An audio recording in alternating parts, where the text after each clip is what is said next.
A woman never belongs to you. It's just your turn. You lost your edge, she lost attraction for you. That's how it works. What'd you think she was gonna do? Tell you she cheated? Men cannot afford to get complacent in relationships. Get your fat ass off the couch, start lifting weights, and learn game. You're welcome. And now your man, Donovan Sharp. What's up, guys? It's your man, Donovan Sharp, and welcome, mercifully. Wait, can you guys hear me? Yes, you guys can hear me. Welcome.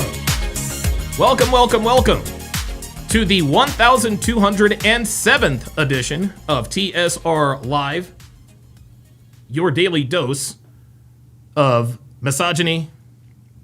What was it? And guys, you guys are going to have to bear with me. You guys are going to have to bear with me. I got Jay Blaze, who has already pulled up. You guys are going to have to bear with me. We are going to talk about anything and everything today. And so let's go ahead and get this party started. I'm going to go ahead and bring up Jay Blaze here because we're going to talk a little bit about Iran. Blaze, you got me, man?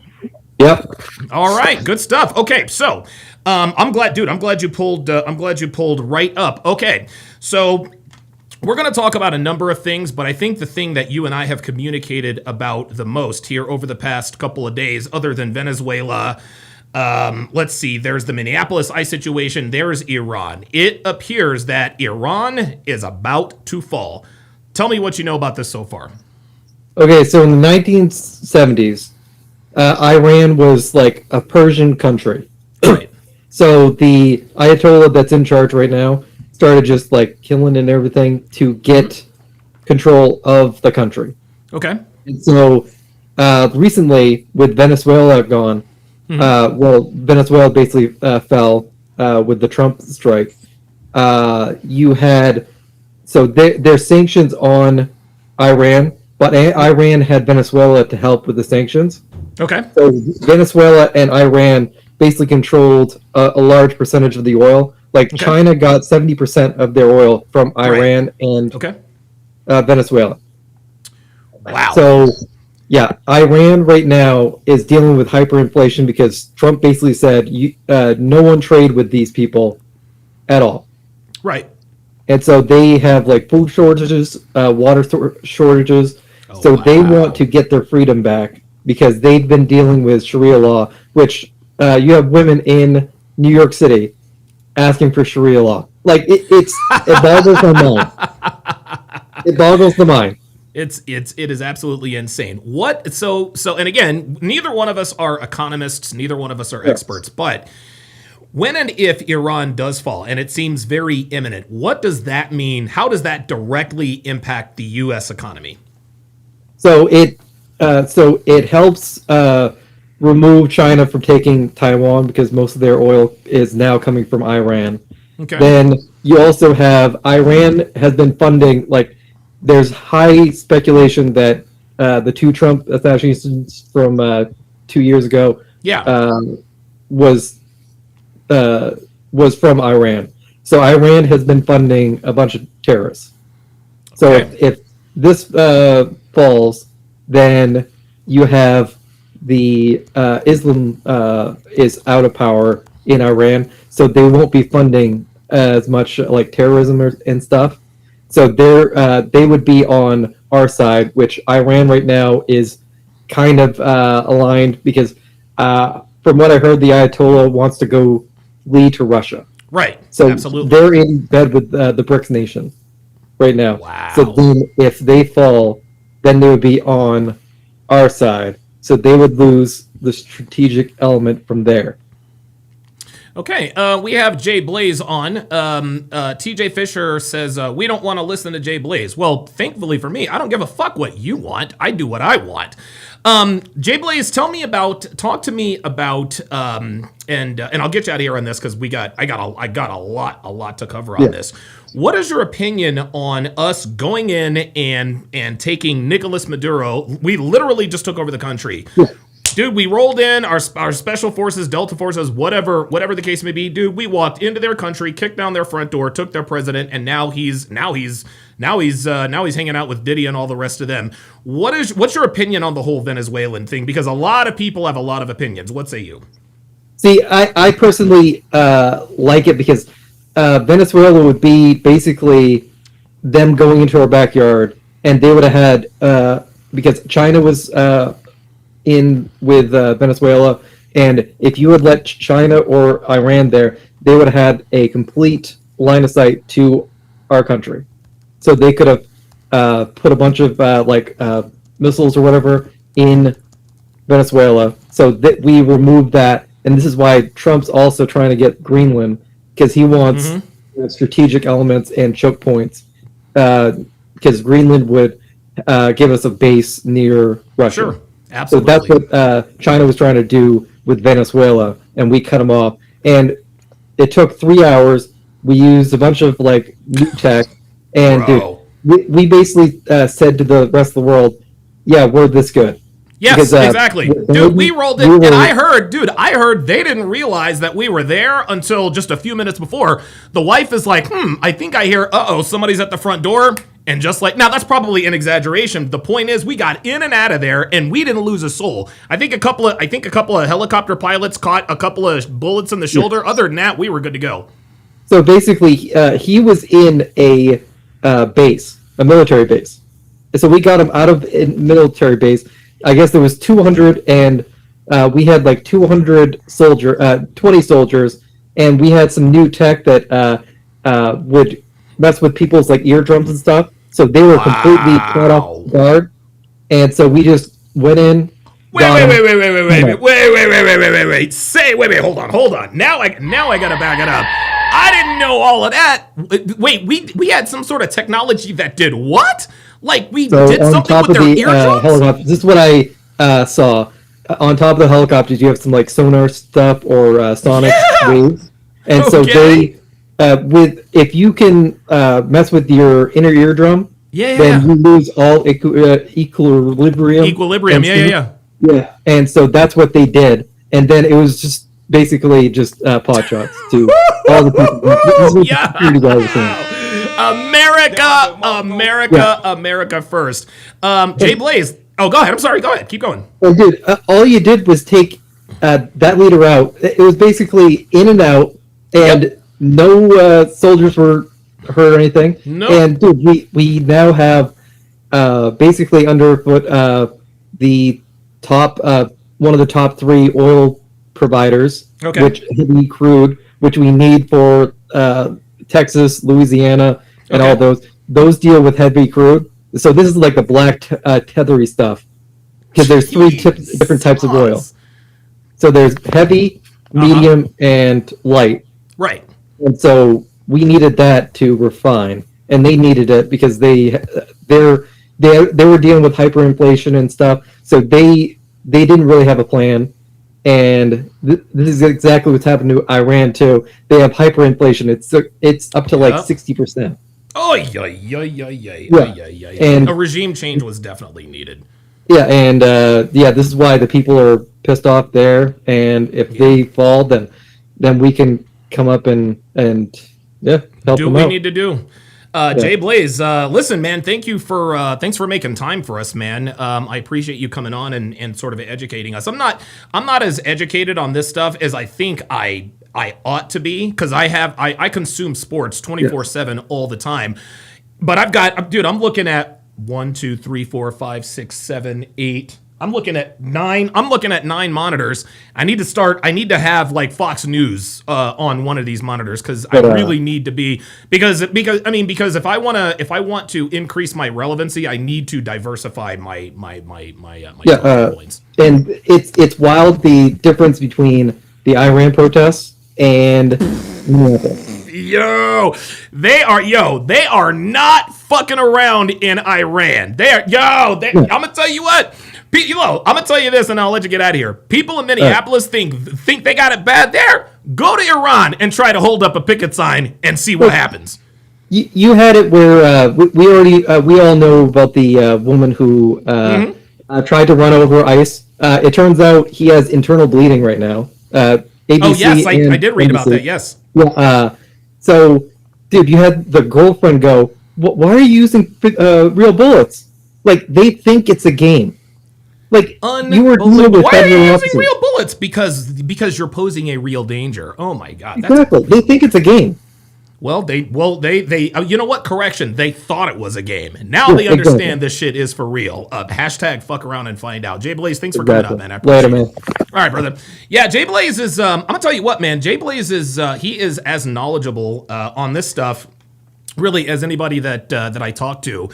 Myron is obviously, somebody in the chat, somebody just said, just hit up Myron. Yeah, absolutely. Dude, I can certainly pick Myron's brain about this, but by the same token, I need to be able to stay, because I can go stride for stride with any, dude, it does not matter. If it doesn't matter in the world of sports, I can go stride for stride with just about anybody about their team. And this is what made me a very good salesperson is let's just say that I were selling mattresses or whatever, or selling cars, and I noticed that a customer is wearing a Green Bay Packers shirt.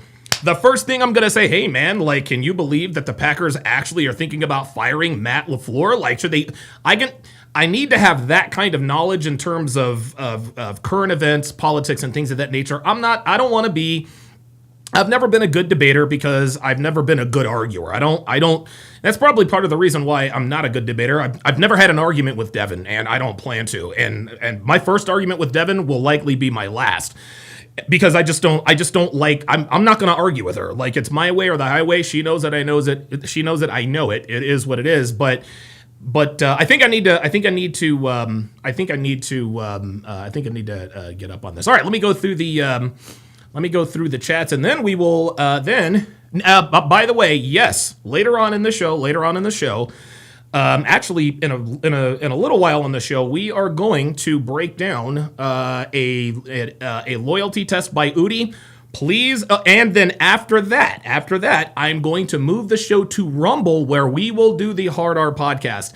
I have to move the Hard R podcast to Rumble because now these YouTube accounts that post these police videos, now they're starting to hit me up for copyright and this and that and a third. And good for them.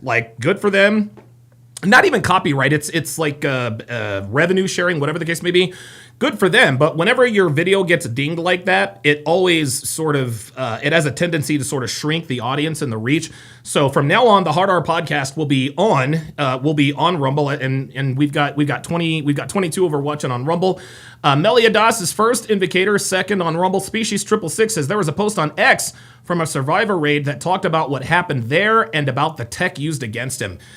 If I'm gonna tell you what, Species 666, if you have that link, drop that link, man, because I would love to take a look at that. I really, really would. Okay. All right. Dr. B84 is in the house. Appreciate that very much. King Life. You know what, King Life? I don't know if you have my, hang on. King Life, I'm gonna shoot you a text. Now, the reason why, guys, by the way, the reason why I've been noticeably absent from the live streams, and those who are very, very, very, very close to me, Miami J, who's in the chat, Jay Blaze is in the chat. Later on, I imagine Phoenix Light Games will be up. Myron, my people who are closest to me, I had to deal recently with a pretty serious, a very, very, very serious event. I'm okay, everything's fine, blah blah blah blah blah. Has nothing to do with my health. But I had to deal with I've had to deal with something probably, I would say, for the last month to month and a half. And finally, all of that has finally come to an end, and so now I am free to come on and do live streams on a more regular basis. But that is what was happening. Like I said, Miami J Blaze, they know what's going on. Those are, you guys know those guys are two of my very best friends. And so just understand that, and listen, I missed you guys. I miss doing these live streams. I miss doing the breakdowns. And so finally, and even now, even today, I've got a delivery coming. To make a very, very long story very, very short. Let me get through these two stories, and then we'll get back to it. Number one, guys, I am fairly certain I probably have ADHD. I made an appointment with basically a head doctor, and I'm pretty close to 99.9% sure that I have ADHD. And it's interesting. I've probably had it my entire life, and I have no idea how or why I was able to focus, but in case you guys are like thinking, ADHD, what are you talking about, Donovan? If you guys, anyone who watches me regularly, you guys notice that it's very, very easy to get me off track. Like we'll talk about candy bars, fast foods, or I'll be explaining something and all of a sudden I'll go off on a tangent. Guys, that is a symptom of ADHD. And guys, I have tens of thousands of hours of proof. Just go back and watch any of my podcasts, any of my 3 to 4 to 5 hours, even when I'm doing Love is Blind breakdowns. I have to hit the brakes. Oh, wait a minute. I'm off on another tangent.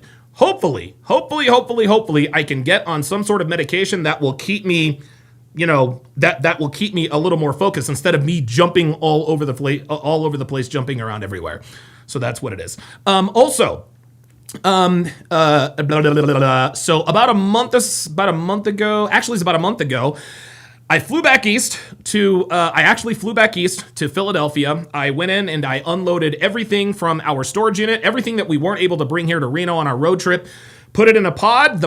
They picked up the pod, they tracked it cross country. That bad boy will be here tomorrow. So I'm gonna get all of my studio equipment back, all of my mics, all of my everything, my camera sliders, all of that. I'm actually quite impressed. I'm actually quite impressed with the way the studio is now, just given the lack of bells and whistles that I had back in New Jersey. But yeah, man, I'm getting all that stuff back. And so tonight, we've got a small local company coming out and getting rid of all the junk so that we can have the TSR gym back up and ready to roll. 305 Miami J says, wish I could join in today. Yeah. I don't know. Hopefully I'll be on for, I think I'll be on for a while. Just stay patient. Ken Rose with the $10 super chat. Appreciate that very much. Doctor Who Design with the €5. Oops, sorry about that. Nope, that's not what I meant. There we go. With the €5 super chat. Trav GX says the Maduro capture was crazy. Holy moly. Miami J says, Don, getting Maduro is more symbolic than anything. Regime is still there, though running scared. Yeah, and actually, Jay Blaze is probably the guy to talk to about the Iran situation. Miami J is he knows all that stuff about Venezuela. He knows the ins, the outs, the ups, the downs, the pros, the cons. And he's right. The regime is still there. There's probably still things going on there. We cut off maybe one head of the snake, but I'm confident that the U.S. will hopefully settle that country down and get them back on track. Just Jerry podcast says Greenland also has that special medal for our fighter planes. Okay, didn't know that. Let's see here. Havana Syndrome. Miami J also says, not new tech, J Blaze. Cuba used it on our diplomats. We got it from them. Did not know that at all. Robert Anderson also says the U.S. military had that. Oh boy, just hang on. Said the U.S. military. Sorry about that. I do apologize. It just skipped. But it's all good. Truth Right says Venezuela had Russian S-400 missile defense systems that were disabled. That was a message for sure, guys. I'm telling you, man. I think we just showed the world you don't fuck with America. You don't fuck with America, man. You really don't. And just to kind of tie it to this, there are all kinds of shows and movies and Netflix specials. One comes to mind called Lioness, and it's about it's this military special forces, whatever. Those are always very good, except for when a woman is in charge. Women don't go and do the Nicolas Maduro missions. They don't. They stay the fuck at home and make the fucking sandwiches. I guarantee you, not one person who put boots on the ground in Venezuela to grab Nick Maduro absolutely was not a woman. Everybody in that operation had every person had fucking cock and balls. So yeah, we can all sit here and watch this Lioness and watch, women kicking grown men's ass. Yeah, but when push comes to shove, we sent our boys, not our women. That's how it was. Just Jerry says, I can't believe ICE is using real bullets. Why wouldn't they? Maybe that was, I don't know, was that a joke? High Quality Leisure says, we are the least desired men in society. I don't doubt that. Certainly don't doubt that. Ildn 1929 says, what happened to Hard R Bingo? Yeah, Hard R Bingo is still here. We just have to do it on Rumble now. We have to do it on Rumble. Melanie Mario says, good to see you, Don. Been so long. Hope all is well. Yeah, all is very, very well. All is very, very well. High Quality says, well, what happened? Spill the tea. No, I am not spilling. No, guys. Like, I appreciate, and High Quality Leisure, I've never seen you in my chat before. But I'm not, like, listen, you guys know I try to be as open and honest with you guys as humanly possible. There are just some things I'm going to keep to myself. Like, you serious with that? Like, dude, this was a serious situation. I'm not just going to spill the tea. Jesus Christ. Danny Gonzalez says, glad everything is cleaned up and you're back. That's all that matters. Appreciate that very, very much. Can't wait for Hard R Bingo. Absolutely. Dr. B84 says, psychiatrist, I'm assuming. Absolutely. Robert Anderson says, when's the last time you had an IQ test? Sometimes it's a sign of a high IQ. Guys, I appreciate it, but I'm not. I'm not a high IQ guy. Guys, I'm not. I say all the time, man, I'm not as smart as I look. Or I'm not as smart as I sound. Yeah, I've made, I don't know. I'm not, like, I'm confident in my intelligence, but I don't even know what a high IQ guy even sounds like. Maybe a guy like Myron or Kevin, who knows. But I imagine, and here's how I know. The reason why I know I don't have a high IQ is because the thought of taking an IQ test gives me a headache. So, but I appreciate that. Wow, he's got some agreement. Says, yes, people with high IQs tend to act the same way. Oh, Jesus Christ. Dude, let me find out that I'm like this low-key genius, right? Let me find out I'm a genius. I don't know. Maybe I will take an IQ test. We'll see what happens. Trini Boy with the $5 super chat says, glad to see you back, Don. Appreciate that very much. Dr. B84 with the $10 super chat says, check the recent link I tagged you on in Discord. It's prime hard R material. Yes. Rack 1966 says, sorry about your Eagles, Donovan. Hey, listen. I'm good with what happened with Philadelphia. This is just how it goes. I guess I was going to talk briefly about Nick Sirianni. I guess I can do that now. It's just clear that people just don't like the guy. People just don't like the guy. And it's interesting. And Nick Wright and Colin Cowherd, those are the two main culprits. Nick Wright and Colin Cowherd and other people in sports media, they have been doing their level best to try to get this man fired. This was funny. Before last season's Super Bowl run, before the playoffs even started, we had Colin and Nick talking about, well, if the Eagles go one and done, Sirianni should be fired. Even if they had gone one and done, they were just in the Super Bowl 2 years ago. Dude, every year Sirianni's been in Philadelphia, he's been in the playoffs. Been in the playoffs 5 years. He's won, 3 division titles, been to 2 Super Bowls and won 1. And nobody seems to like it. So finally, and this was funny. This was 2022 all over again. Great Super Bowl run. What happens? The league came in and they poached all of our coaches. Shane Steichen left Philly for Indianapolis. Jonathan Gannon left Philly for Arizona. We got off to that 10-1 start. The 49ers came and punched us in the mouth. We were never the same after that. Clearly the coordinators were the problem. Okay, no problem. So what did we do? We got rid of our coordinators, hired Vic Fangio to man the defense and Kellen Moore for the offense. Guess what happens? We go to the Super Bowl and we absolutely dump truck, boat race, curb stomped the very, very average Kansas City Chiefs. What do you think was going to happen? And here's the thing. The only reason why the league hasn't coached Vic Fangio from us is because Vic Fangio is like 97 years old. Vic Fangio doesn't want to be a head coach. I think he might have been there, done that. I don't even know if that's even happened. But what happened? They plucked Kellen Moore. Kellen Moore, brilliant play caller. Now he's down in New Orleans. Jalen Hurts is about to have his 12th straight play caller since college.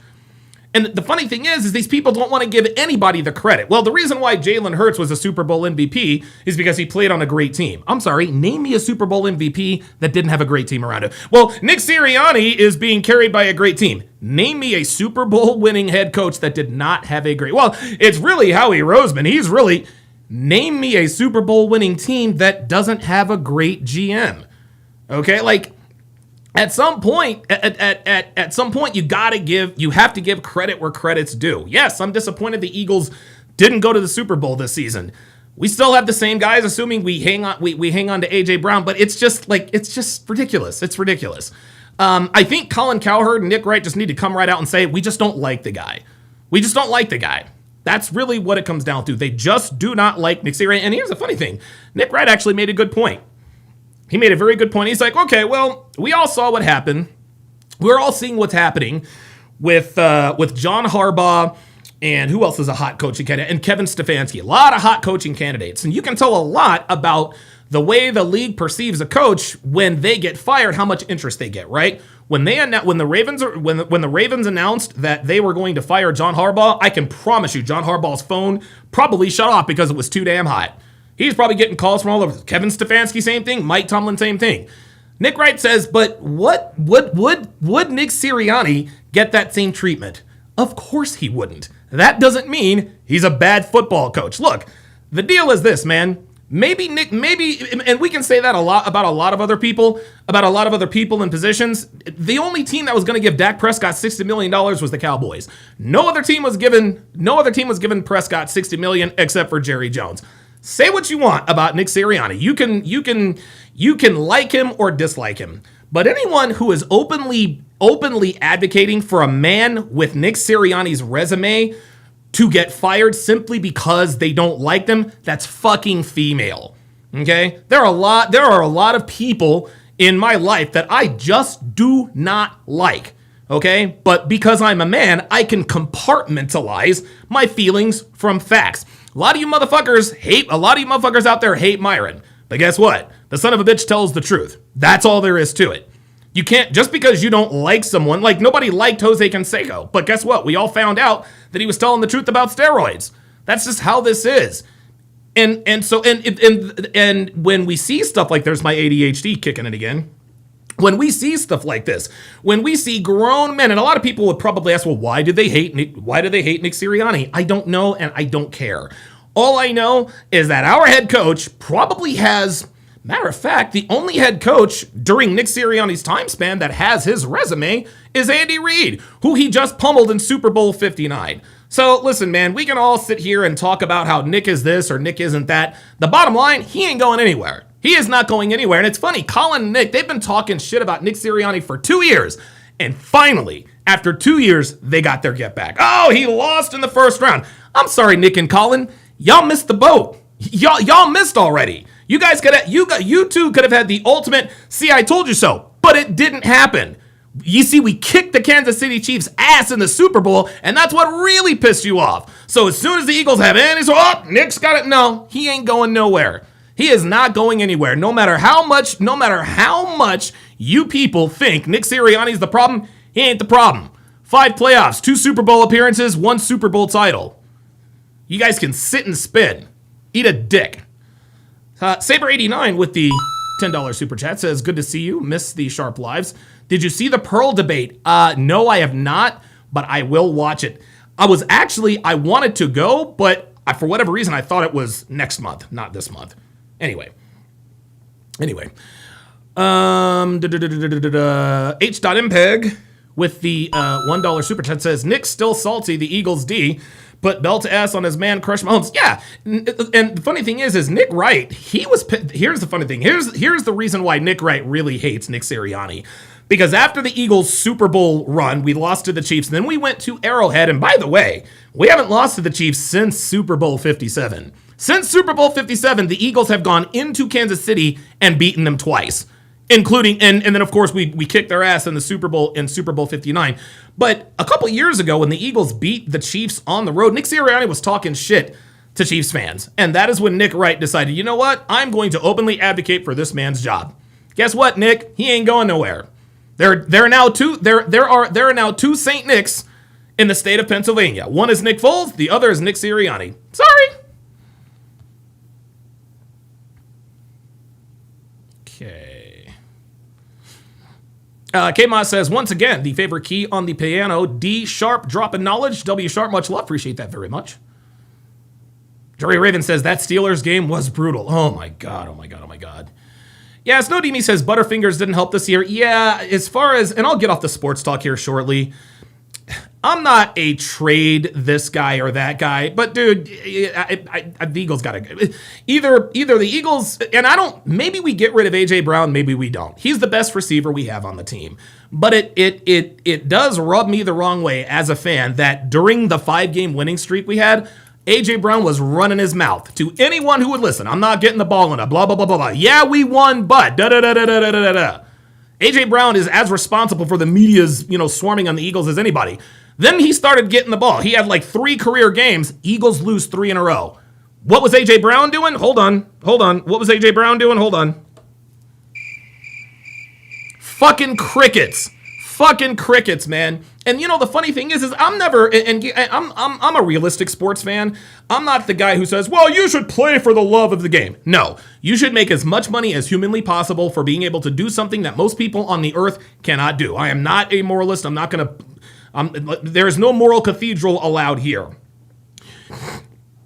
But by the same token, sports media who has come around on player greed, they've come around on guys who are team guys. A.J. Brown has the money, he has the rings, he's got the success. So the media, but because A.J. Brown played for the Eagles, the media actually defended the mouthy receiver. Guys, listen to what I'm saying. When's the last time the media actually defended the mouthy receiver? Yeah, how about never? And we all know about diva receivers. Anyone who's followed the NFL for any number of time, for any amount of time, we all know the diva dude, T.O., Chad Johnson, Randy, like we all know. For whatever reason, the further you get away from the football, the more diva you tend to be. These guys get crucified in the media all the time for being diva receivers. But because A.J. Brown is playing for the Eagles, who nobody likes for some reason, well, it's okay for him to run off at the mouth because, and here was their defense. Well, A.J. Brown's got it all. He is now trying to build a Hall of Fame career. Well, guess what? Go do that with another team. We want Super Bowls here. We don't want catches. A.J. Brown was happier during our 3-game losing streak than he was on our 5-game losing streak. We can't have guys in the locker room. We can't. The Eagles cannot have that element in the locker room. If some nigga's bitching and moaning about his touches and this and that and the other during a winning streak, you can't have him on the team. Saquon also had a terrible year. Did you hear him talk? No.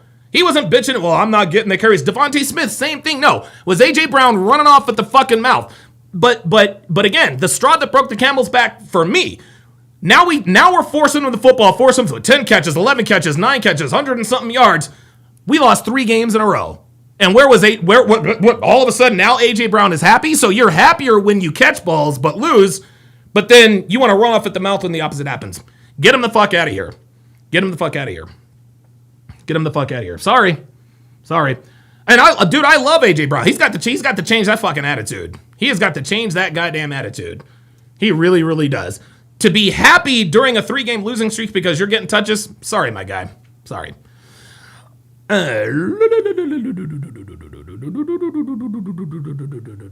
Michael Lee says, good afternoon, Donovan. Happy New Year. Donovan, how is wifey doing? She's doing very well. Are you ready for Major League Baseball this year? Yes, very much looking forward to baseball. Heretic says, with the game on the line and Philly throws a pass to receiver with, oh my God, dude, I know. Oh my God, dude, that was just, Trav GX says, I'm in a college class and this girl asked me to go out for food several times. Then when I made a move, she said she wanted to be friends. Why did she waste my time? Oh, well, that's easy, Trav. And thanks for telling that story. The reason she wasted her time is because she just wanted your attention.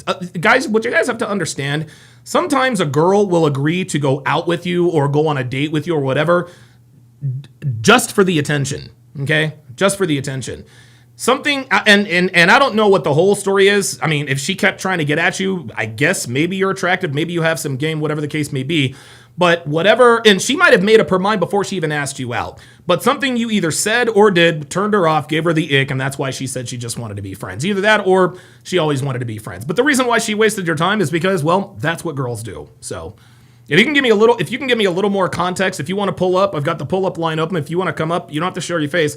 If you want to give me a little bit more context in terms of how that situation matriculated, maybe I can give you a better, more in-depth answer. But at this point, just based on what you've told me, the reason why she wasted your time is because A, that's what bitches do, and B, women need attention more than they need oxygen, and you gave it to her. That's what it is. James Hancock says late to the party, but I'm glad to see back in another Donovan stream. Absolutely. Robert Anderson says free food and attention. Absolutely. Robert Anderson says some of the best players have something called humility. Yeah, I don't mind the cocky player. I don't mind, Puka Nuka. I don't be cocky, be arrogant. But if you're running off at the mouth during a winning streak, and it didn't even bother me during the winning streak because it made a lot of good points. But now we're giving him the football. We're losing 3 in a row, and now I didn't want to say anything. Sorry. That's what told me that was selfish. All right, very good. Okay. So, what we are going to do now, I'm going to take it back. I'm going to go a little bit old school here. And I don't know, maybe we will pull up the Pearl debate and take a look at that. I think that's probably going to be tomorrow's topic. But what I'm going to do is I'm going to go old school. I'm going to go old school with a little bit of new school flair. Give me a second here.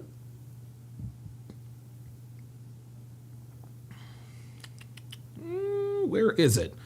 Bear with me, guys. I just decided to hit the live button. I was unprepared. I'll go ahead and admit that. However,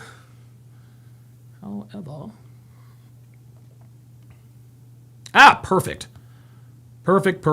So, what I'm going to do, guys, is I'm going to go old school on you, and I'm going to revisit. And I think I'm going to start doing this on a more regular basis. And again, guys, if you want to talk about anything, you can pull up. The link is pinned in the chat. Let me spam it again. Wait. No. The link is pinned in the chat, guys. If you want to come up, you do not have to show your face. But I'm gonna go old school here and do a little bit. I'm gonna do these more often just to kind of refresh your memory, because I assume that everyone who's in here, whether I recognize them or not, understands everything that I've taught. Like, this is my 1,207th live stream. And guys, I've got thousands of other videos that aren't even numbered. I've been doing this for a while. But I think a lot of times I assume that everyone who's watching has watched and seen every single one of my podcasts, and I think that kind of devalues things a little bit. I think going over these again is very good educationally. But there's going to be one twist. I'm actually going to have the article being read by an AI voice, right? So I can talk all I want to, but I think hearing it in an AI voice gives it a little bit more, I guess maybe a little bit more realism. You guys saw I did the whole AI experiment with people writing in, giving me their relationship problems, and of course I put it in AI. That didn't really turn out too well, which is why I encourage people to obviously come up. Give me 1 second here. Okay, do I have everything ready to go? Okay, there we go. Okay, very good. It is good to be back, guys, because like I said, man, like I really, really missed you guys. I really do. Well, Alaskan K is in the house. Good to see you in here.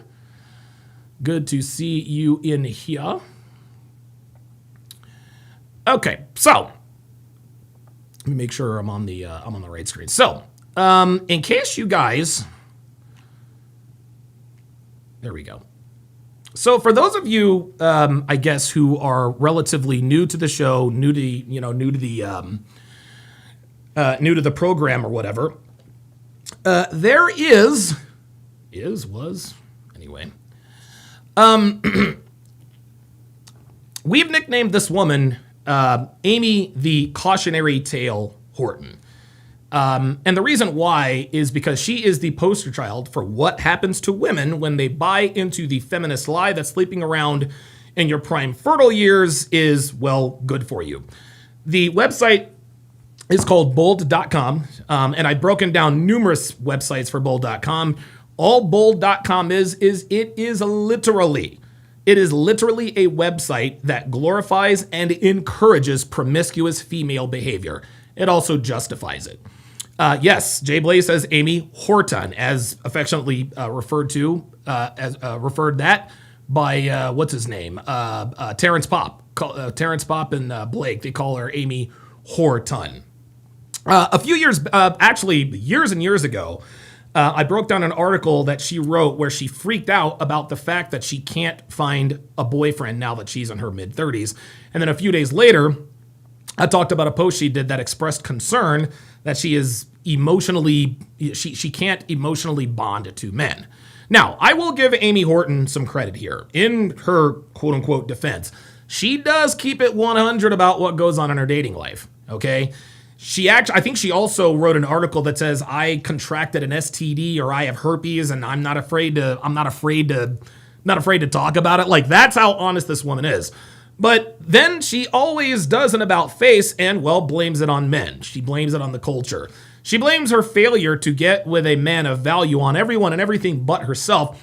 And the way she does it is both transparent and, well, really quite funny. Well, like I said, today I'm going to go old school here. And break down one of her most popular articles. As you guys can see, it is entitled, I've gotten blown off by men so much lately that I'm literally questioning everything. And like I said, I'm going to have the AI voice. Read the introduction. Let me make sure you guys can see it.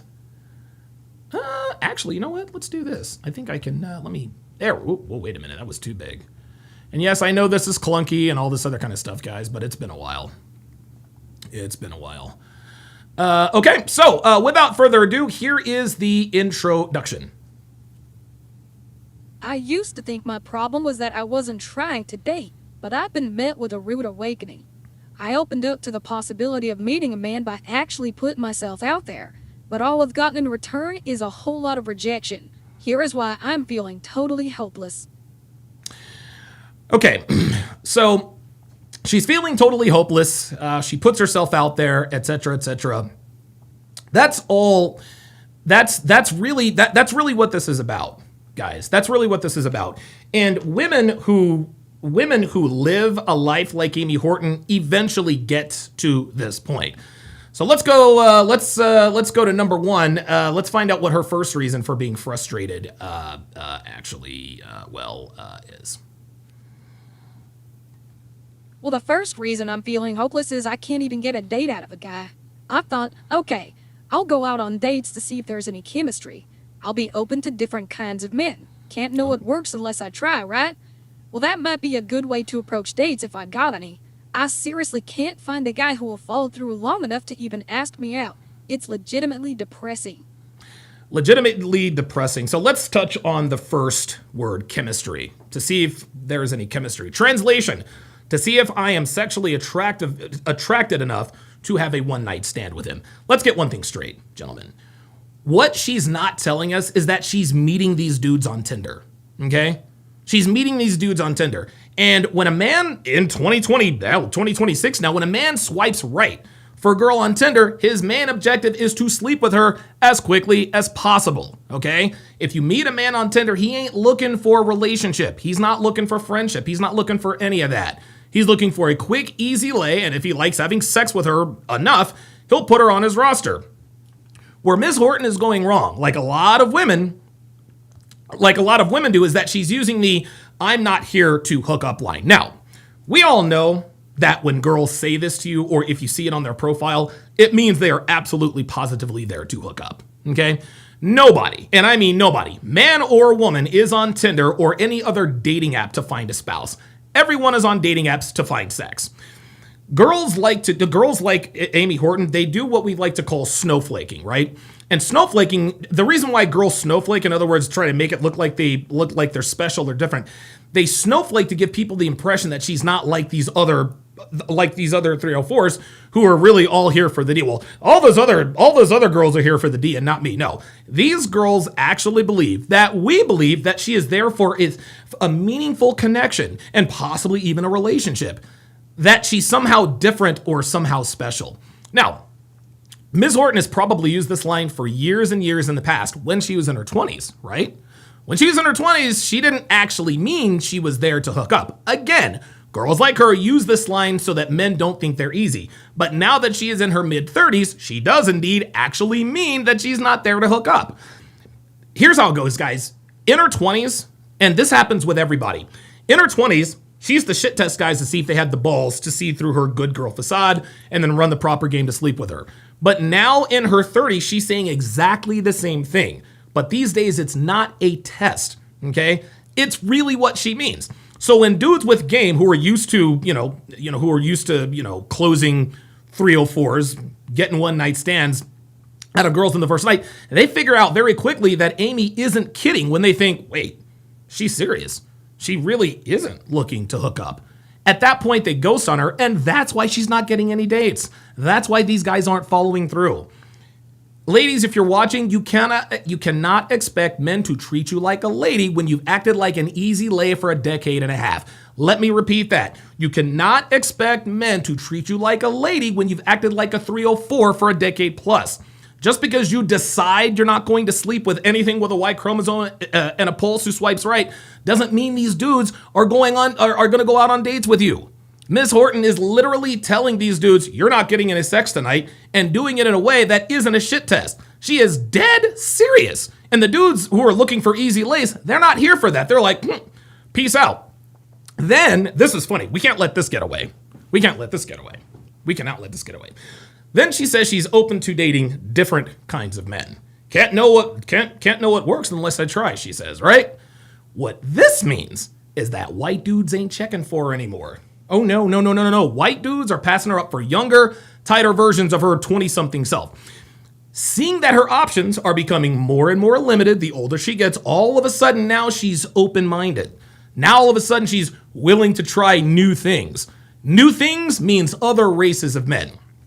When she was young and hot, she was only swiping right for white guys. Okay, but now she's taken that route that a lot of white girls who have sort of hit the wall and not getting as much attention from white guys who used to run through in her 20s, which is interracial dating. That's exactly right. She fucks niggas, y'all. Now, some of you might ask, well, how do you know she's on dating apps? Well, this is simple.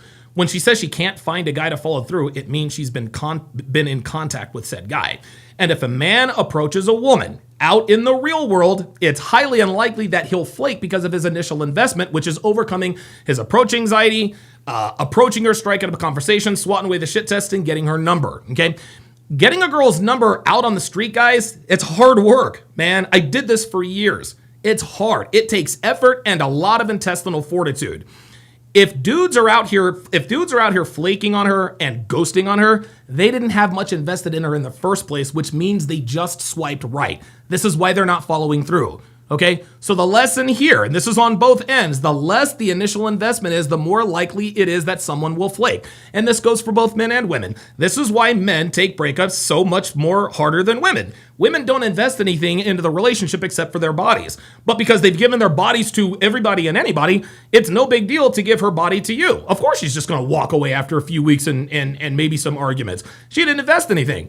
A man, on the other hand, we got to look good, smell good, we got to have game, we got to have a job, we got to do this and look that way. We put all of this effort into this relationship while all she's doing is giving you her body. Of course she's going to walk away. Of course it means more when we break up.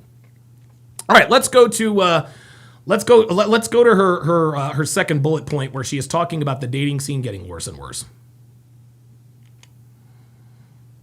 Here's another reason I'm feeling hopeless. The dating scene is getting worse and worse. If I'd known a few years ago that things would deteriorate to this level, I would have found me a good man and locked him down. Okay. I had no idea that Tinder would come about and swiftly create the demise of good old-fashioned romance. I hate this new dating world I live in. I want nothing more than to destroy all dating apps in the awful way they've ruined actual interactions. Oh my God. Ay. First of all, Stop the cap. Stop the cap. Guys, I've often said I have often said that if you give, like, we all know that a girl, her prime fertility between 18, let's say 24, 25, 26 years old, between 18 and 26, that's when they're the most attractive. If you were to give modern women 100 years of peak prime fertility, I mean, they are the youngest, hottest, tightest they will ever be. If you gave them 100 years of prime fertility, they would spend 99 years, 364 days, 23 hours, and roughly 30 minutes riding the carousel. They wouldn't start looking for a man until there's about a half an hour left in your prime. So when she says, well, if I had known things would deteriorate in this way, I'd have locked down a man a long time ago. No, you wouldn't have, because one man doesn't give you the same attention as all men. But let's go back to when she says things would deteriorate. She's talking about herself, okay? She's talking about herself. She doesn't realize she is, because surely she's every bit as attractive at 34 as she was when she was 24. So the fact that she doesn't have many options has nothing to do with her deterioration. Oh, no. It's the dating market that's deteriorated, right? Even though the wall comes fast for women and their attraction drops precipitously, they are always the last to know or acknowledge they've hit the wall. Amy Horton has no idea that Father Time is now collecting his debt for having given her absolute power over men for the better part of a decade. And she won't figure this out until a guy actually tells her, well, I've never dated an older woman before. That's when it's going to hit her like a ton of bricks. And that is going to be a rude awakening. She said let's go back to the found a good man thing. She said she would have found a good man to lock him down if she had known things would deteriorate. She's saying that because of the deterioration. I'm sorry. What she is saying is that because of the deterioration of the sexual marketplace, there aren't as many good guys out there. But what she fails to realize is that, is that there aren't as many good guys available to her. We hear all the time, women, where have all the good guys gone? The good guys are still around. They just don't want you anymore, okay? Her blindness to her own decline in sexual market value makes her think that there aren't as many good guys around, okay? This statement literally says, where have all the good guys gone? Which is the calling card of a woman who's been passed around for an extended period of time. Any woman who says, where have all the good men gone, is absolutely 100% a hoe. 304, slut, tart, whatever. That's how that works. Then she says, this is funny. Then she says that Tinder has diminished old-fashioned romance and that she hates this new dating world, which is funny because she's actually on Tinder, and she probably has been for a while. Ladies, I'm not even going to talk to the women. Women cannot expect good old-fashioned romance if they're on dating apps, okay? Ladies, if you want good old-fashioned romance, then delete all of your dating apps and make yourself more approachable in the real world. Being kind instead of bitchy, looking men in the eye instead of looking at your phone, dressing like a feminine woman instead of a 17-year-old computer hacker. Girls are always confused as to why men don't approach them as much as they used to. There are two main reasons. The first reason is obvious. The West has basically criminalized approaching women in public by making catcalling and striking up conversation against the law in some areas. And I think it's actually against the law in the UK. The second reason is they're not approachable. Okay, I just talked about it, and here I'll add a third reason. The reason why guys don't approach is because girls are giving away their bodies like it's Halloween candy online, man. So now we have to ask ourselves this: why on God's green earth would men risk embarrassment, humiliation, and even possibly criminal prosecution trying to strike up conversation with girls who look like men and act like they have no interest in men when they can just bypass all that nonsense by opening their phones and jumping on Tinder? Okay? I'm here to tell you, Miss Horton, Tinder didn't ruin face-to-face interactions, okay? Women did. Tinder, let me see if I can get my thoughts together. And think about it this way, guys. Tinder is basically the digital manifestation of the romantic female transformation, okay? Girls don't want guys to approach them in public, okay? They themselves, girls, they don't want to make an effort to look feminine and presentable in public, and they don't want to publicly display their interest in men. And so Tinder was created to satisfy these objectives. And predictably, women are complaining about it, especially older women who aren't getting as much attention like Ms. Horton, okay? Instead of destroying all dating apps, how about women start acting like women again? That's the only way face-to-face interactions will ever make a comeback. Let's move to her, actually, this is funny. So this is obviously just some sort of a sponsor. They actually used to have like dating advice on here, which was fucking a joke. All right, okay, well let's hear Ms. Horton talk about her experience being quote-unquote one of the guys. Here's something else that frustrates me. There are so many available options that guys don't try at all. It's like they're sitting there with a huge menu in front of them, and it's so overwhelming that they can't decide what to eat. If they try me out and I'm not immediately to their liking, they move on easily. There's no need for effort, and it's sickening. Of course, they blow me off. They barely even think of me as a human being. I'm just another face on a screen. Oh, how the tables have turned on Ms. Horton. You see, guys, what she is describing is the inverse of what she experienced in her 20s, okay? When she was in her 20s, she sat there with a huge menu of men in front of her. In her 20s, she was so overwhelmed that she couldn't decide what to eat, or in other words, who to sleep with, right? If the men she tried out were not immediately to her liking, she moved on easily. In her 20s, she didn't have to make effort, and she blew off countless men. She didn't think of men as human beings. They were just another face on a screen. You know, it's funny when women complain when men play the game better than they do. It's actually one of my 49 laws of Sharp. A woman will lie to men. She'll cheat on boyfriends. She'll use men. They'll use men they have no sexual interest in for free dinners, right? Like our friend in the chat there. And they have divorce parties for their husbands when they divorce their husbands from their husbands. But as soon as one man plays the game better than she does and gets over on her, it's men ain't shit. Gentlemen, there are articles and videos talking about girls who use men for free meals by misleading them about their sexual interest in them. Everybody praises these women for this brilliant plan. But then as soon as we get a guy like the Dine and Dash dater, now it's a problem? That guy gets jail time and national ridicule while women get a pat on the back for doing the same thing. Women absolutely, and I think this is law number 41 of the 49 laws of Sharp, women absolutely hate it when they do not have a decided advantage on the dating market, and there are really only two things that put them at a disadvantage. A, they run up on a dude who plays the game better than they do, and B, they get old. And this is exactly where Ms. Horton is right now. What she did with men in her 20s is exactly what is being done to her now, and she doesn't like it. Then she wants to whine about, I'm just another face on a screen. Cry me a river, ho. Let's go to her next bullet point. Oh, men constantly think she's too much work. Let's see what she has to say about that. Here's something that really frustrates me. Men constantly decide I'm too much work. Because I have needs and feelings and I'm not some accommodating robot, I'm too much trouble to bother with. There are so many options online that they can easily find some girl who doesn't require anything of them. I avoid all the douchebags by refusing to let go of my standards, but I'm getting rejected by so many men that it's starting to screw with my head. Yeah. A lot of you guys have mentioned the Tinder swindler. Hashtag Simon Live. Don DeMarco to him. Yeah, the Tinder swindler got a whole documentary made out of him. You know, it's funny when women describe their neuroticism and unrealistic expectations as needs and feelings. Girls are so impossible to deal with these days, it's no wonder that dudes are only using them for bedroom fun. The less time you spend with a girl, the less of a headache she can be. But here's Amy Horton's problem, okay?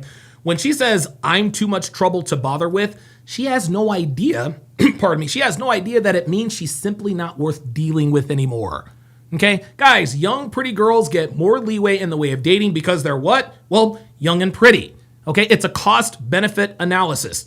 A female's youth and beauty make dealing with her nonsense a little more worth it the more beautiful she is. It's just like sports. The more talented player X is, the more shenanigans Team Y will put up with. We were talking about wide receiver.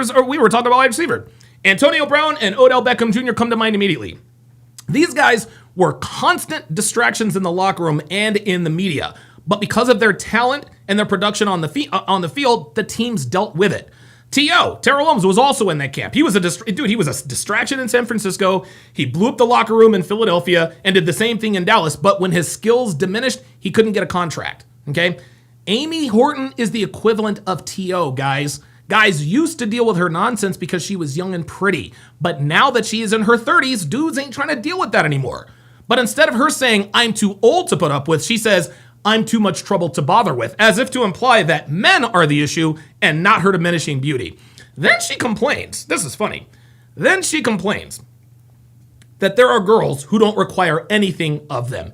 This again is a female who expects men to cater to her for no other reason but that she is a woman, and is surprised that there are no other women who understand that at their advanced age, beggars cannot be choosers. Gentlemen, these are the musings of a female who is grossly overestimating her own sexual market value. The fact that she indirectly says that she requires things from these men is laughable. What exactly are you requiring? What, you want men to open doors for you? You want men to be a gentleman who treat you like a lady? Sweetie, you're 34, about to be 35. Get out of here with that. Here's the deal, and I'm talking to you, Amy. You had your chance to dictate whatever you wanted out of men in your 20s, but because your sexual currency is now next to nothing, now you want to complain that other women your age have figured out that they're in no position to make requirements of men? Like, make that make sense.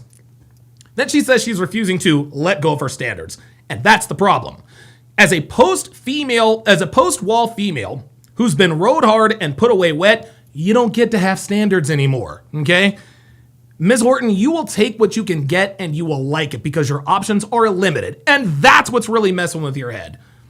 Let's move to the next one. Oh, she demands common courtesy. Oh, can't wait to hear what she says about her demanding common courtesy. Here's another reason I'm frustrated. I demand common courtesy, therefore I'm considered a pain in the ass. Women must have horribly low standards these days because guys are always shocked when I want them to give me respectful treatment. Yes, if you want the pleasure of my company, I expect you to plan a date. It doesn't have to be fancy, but at least come up with something. The level of laziness among single men is appalling. No wonder none of them have girlfriends. Ha ha! Now she's resorting to the name calling. You douchebag, no wonder why girls don't like you. When women start saying things like this, they know the end is near. Okay? Anyway, it's not that women have horribly low standards. It's that Ms. Horton's standards are too high for her sexual market value. Men are shocked when you want them to give... Here's the thing. Pardon me. Men are shocked when you, Ms. Horton, want them to give you respectful treatment because you're 35 past the wall and you don't act like a lady. Here's another thing that women of all ages are grossly unaware of. Listen up. You have to earn respectful treatment from men who are worth a damn. Let me repeat that. Ladies, if you want respectful treatment, you have to earn it, okay? You don't just get to show up and get treated like a lady because you are a female. Now, back in the day, being treated like a lady was standard. And the reason for that is because just about every female was worthy of respectful treatment. Why? Because they were respectful. They didn't wear pajamas in public. They didn't give it up to anything with a Y chromosome and a smile. They said please and thank you and smiled and were pleasant. But women these days are literally the polar opposite. Today's women are the furthest they've ever been in terms of being worthy of respectful treatment from men than they have ever been in human history. So Amy Horton expecting respectful treatment when she's acted like a neurotic, entitled and promiscuous woman until about 15 minutes ago is absolutely laughable. And newsflash, Ms. Horton, your company is not pleasurable unless we're having sex with you, and even that's lackluster. Guys, this is how women think. This is how they think. They think that by simply being present, you are in debt to them. Well, he owes me respectful treatment and dinner and drinks just because my presence alone is worth all that. Get out of here with that. Are you serious? Dude, if I swipe right on a 30-something slut, the only thing I'm planning is the time I schedule my Uber to come get me after I blow her back out for 6.5 minutes. I ain't sticking around for any chit-chat or her valuable company, and neither is anybody else.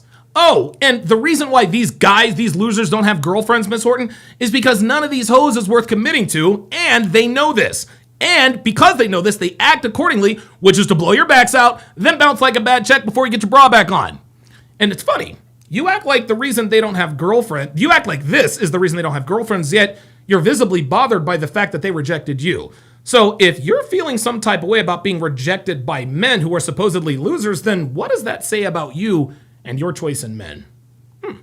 Mike Steele with the $5 super chat says, bet this $5 she's leaving out the part where the men dip after she brings up her herpes. Yep, you're probably right. Ay. All right, let's go to the next. point. Even when I think things are going well, she gets ghosted. Oh boy, I can't wait to hear this. Even when I think things are going well, I get ghosted. Sometimes guys actually lead me to believe they're truly interested. They say lots of pretty things and compliment me. They state their excitement to spend time with me. Funny enough, when it comes down to actually jumping in, they suddenly make excuses and disappear. What kind of a world do I live in where guys are too afraid to actually meet in person? It's bizarre. Yeah, there's nothing bizarre about this. Okay? This is simply a byproduct of a man with more options than you. Okay? He'll swipe right on you because you're decent looking. Okay? He expresses he expresses excitement to spend time with you and all the rest of that. But what she's not telling us are two of the main reasons dudes are flaking on her. Number one, and we talked about this earlier, she makes it crystal clear that she's not looking to hook up by shutting down any attempt at sexual escalation. And then number two, she then demands common courtesy. Think about this. This woman is in her mid-30s, but she's acting like she's in her mid-20s, and this repels men in demand. They're not trying to deal with a female who has an inflated sense of entitlement and then tries to force them to treat her like a young pretty girl worthy of courtesy and respect. They're not ghosting because they're afraid to meet up. They're ghosting on her because she's they're ghosting on her because she's a used 1998 Ford Mustang with 257,000 miles on it with a price tag of the 2020 Mustang Stingray. Dudes ain't paying sticker for a used car, hun. That's not fear. This is what we call common sense. Let's go to the next one.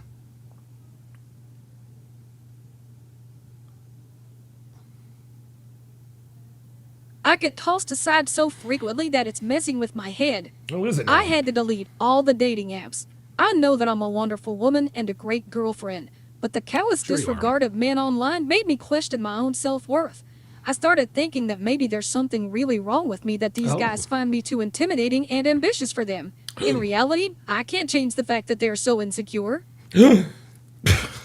Insecure. She's a critical mass here, guys. She's a critical mass, okay? She, like most post-wall females, blames everyone and everything but herself for her declining sexual market value. Instead of acknowledging that she's older and less attractive, she blames the deterioration of the dating market. Instead of realizing she's not worth the trouble anymore, she blames other women for having low standards or being too accommodating, which means actually acting like you like the guy. Heaven forbid. Instead of understanding that her company outside of sex isn't worth dealing with, she blames men's laziness and cites that as the reason they don't have girlfriends. And then she says men are afraid to meet up with her instead of coming to the realization that dudes have better options than her available to them. So now here she is. Blaming men once again for her own deficiencies. She's just too intimidating and ambitious for them. They're so insecure. You know, the funny thing is, she almost kept it real with herself when she says she started to think that there's something wrong with her. But then she immediately reverses skate and goes right back to the insults, blaming men for not choosing to be with her. If she were such a wonderful woman and a great girlfriend, she'd be with someone. But she isn't, so she's not. And in order to sleep at night, she has to tell herself and others that there's nothing wrong with her, but something wrong with men. Gentlemen, this is the typical rhetoric of females who are getting left behind for younger, kinder, more feminine women. Mike Steele with the $5 super chat says, in Amy's world, she looks up, quote, wonderful woman in the dictionary, and it also says, see also herpes. Oh my God. Oh my God. Oh my God. Oh my God. Johnny Ramos with the $20 super chat. Oh no. Oh no. He says she wants to find men to pay for her Valtrex refills. Ooh. Oh my God. Hold up. No, the fuck you didn't. Yes, the fuck he did. Damn, you guys are more savage than I am. Holy smokes. All right, let's get to our next bullet point here. I like who I am, but it seems most guys don't. I'm tired of men who say one thing and then either back out of it or act completely the opposite. One minute, I'm the coolest, most genuine, interesting, grounded woman they've ever met.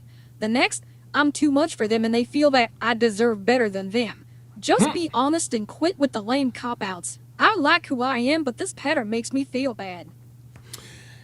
Gentlemen, this is the classic case of a woman who is only on her best behavior in the beginning, right?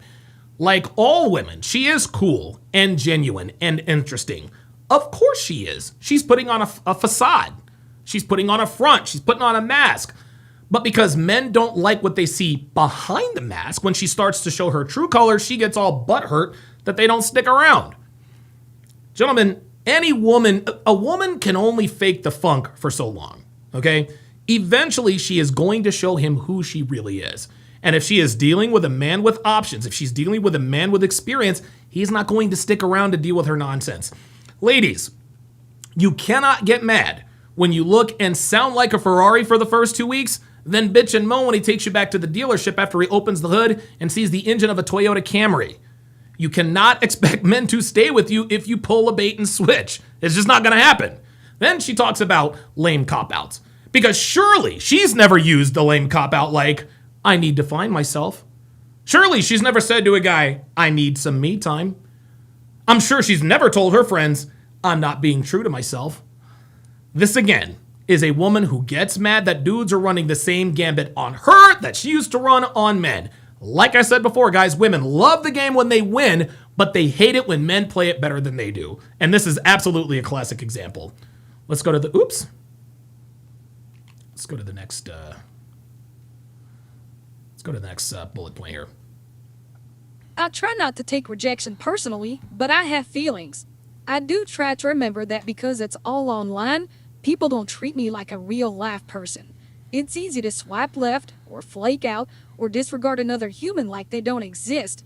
I try not to make it about me, but when it happens over and over again, I do feel hurt. I'm a sensitive being whether I like it or not. That's why I've decided I'm better off not trying to date at all. Oh, here we go. Here's a thought, Amy. How about you take the advice that I gave you earlier? How about you do the hard thing by getting offline, becoming more pleasant, acting more feminine, dressing like a lady, and becoming approachable so that men of value will find you out in the real world. This way, if they do approach you and strike up conversation without getting arrested, it means they might actually like you. And when he asks you for your phone number and you give it to him, he's not likely to flake or ghost on you because he's got skin in the game. He's invested. What's that you say? That's too much trouble? You don't have time? Guys aren't worth the trouble? My mistake. Gentlemen, Amy Horton is experiencing what all women experience at some point, and that is realizing that she actually has to work for something she's used to getting for free. I said it before and I'll say it again. In her 20s, all she had to do was be there and dudes were lined up to be with her. But now that she's not young and hot anymore, she finds herself having to earn what was given to her with zero effort involved on her part. And because we all know that women like Amy never do what's not easy, she's decided she's better off just not trying to date at all. That doesn't surprise me at all. Let's move to the next bullet point. It makes me feel small and invisible to be passed over so frequently. I've gotten to the point where I don't even know how to talk to men anymore. Oh, really? I am so afraid I'll think the wrong thing or show interest only to be dismissed yet again. It seems easier to ignore them altogether. I thought I could do this and wait for a guy to really try to win me over, but no one is trying. And sometimes I feel like the most unappealing woman alive. The reason you think you don't know how to talk to men anymore... Oh, wait a minute. Can you guys hear and see me?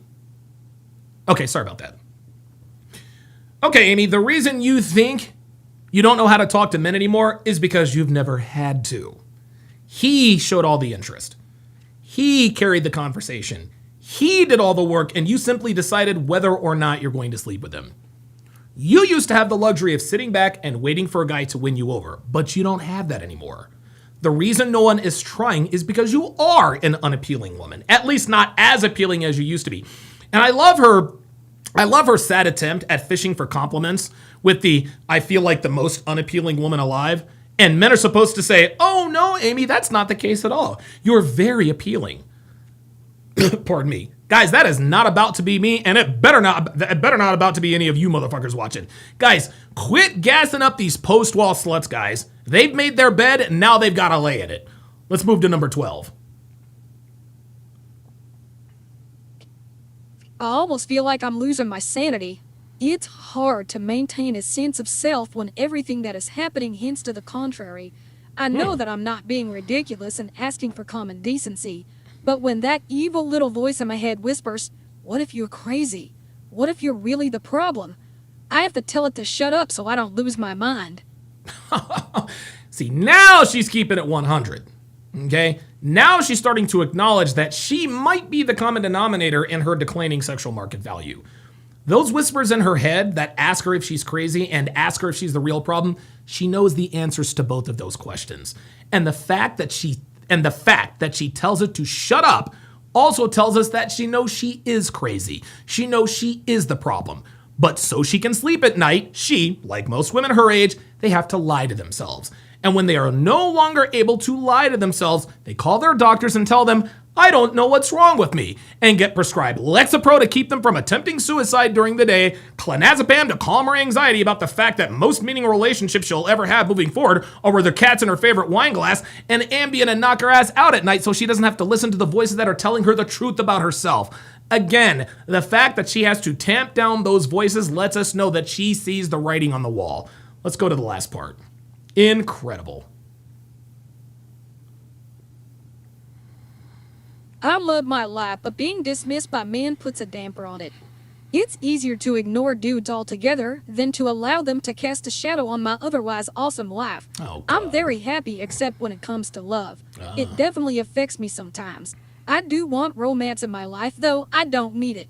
It's tough to keep reminding myself how good I have it, even though men are constantly blowing me off. Guys, can you guys hear and see how she's going back and forth on admitting that she needs a man to be happy? Right? She doesn't want to admit it, so she does her best to save face, but then she lets it slip that she's unhappy without a man. First, it's, my life is awesome. Then it's, I'm very happy except when it comes to love. Then she says, I have a great life, but men blowing me off makes it tough for me to remind myself that my life is awesome. Gentlemen, this paragraph right here, paragraph number 13, is the quintessential example of a woman who is trying to act like a man, but can't because she's a woman. Men don't need women to be happy. Yes, they do elevate our lives, and they often do, but they are far from necessary for us to be truly happy. For men, women are a luxury and not a necessity, okay? Dude, females would love to think they're the same way, but they're not. Okay? Men are a necessity. Okay? Men are a necessity to women. They are not a luxury. They can tell themselves and others, well, I don't need a man, but I want one, but I don't need one. A woman who needs, listen, here's how I'll put this. A man who needs a woman is weak. Okay? A woman who completes a man isn't a man. He's a male who needs a woman. Okay? This is why we as men, we understand that we must be self-sufficient in every way in order to be complete men, which means not needing a woman to be happy. Women are exactly the opposite. But because they keep trying to be men, they end up miserable. Ladies, if you haven't heard anything I've said all day today, I am pleading with you to understand this. Needing a man doesn't make you weak. It makes you a woman. And there's nothing wrong with being a woman unless you're trying to be a man. Amy Horton is clearly distraught about the fact that the men she wants don't want her anymore.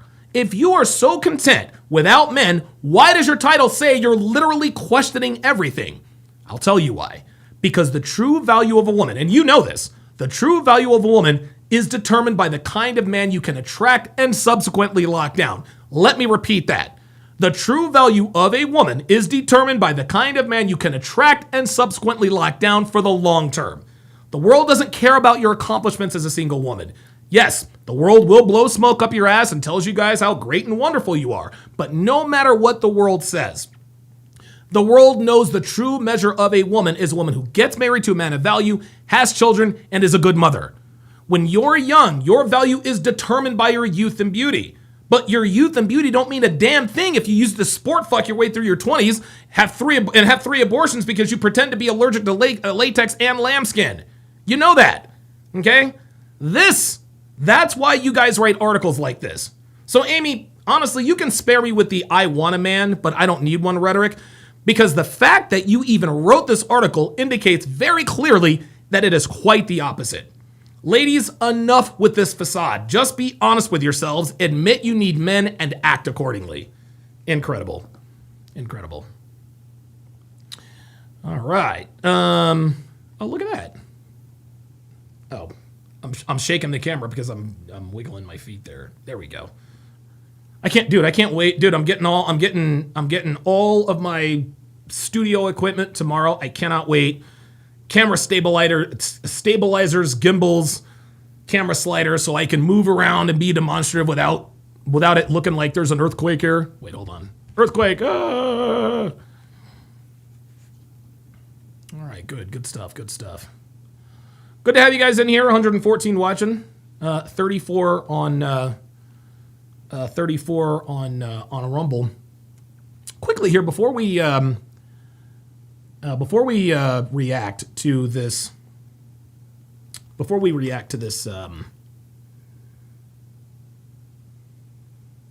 Oh, I knew that was. That's why these are so uncomfortable, because these aren't the right. Oh, the nose piece fell off on this one too. Oh my God, Jesus Christ, damn. Okay, well,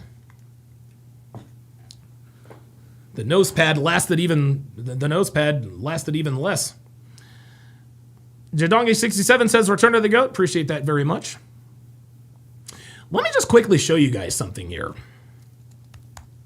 Something that I had not realized.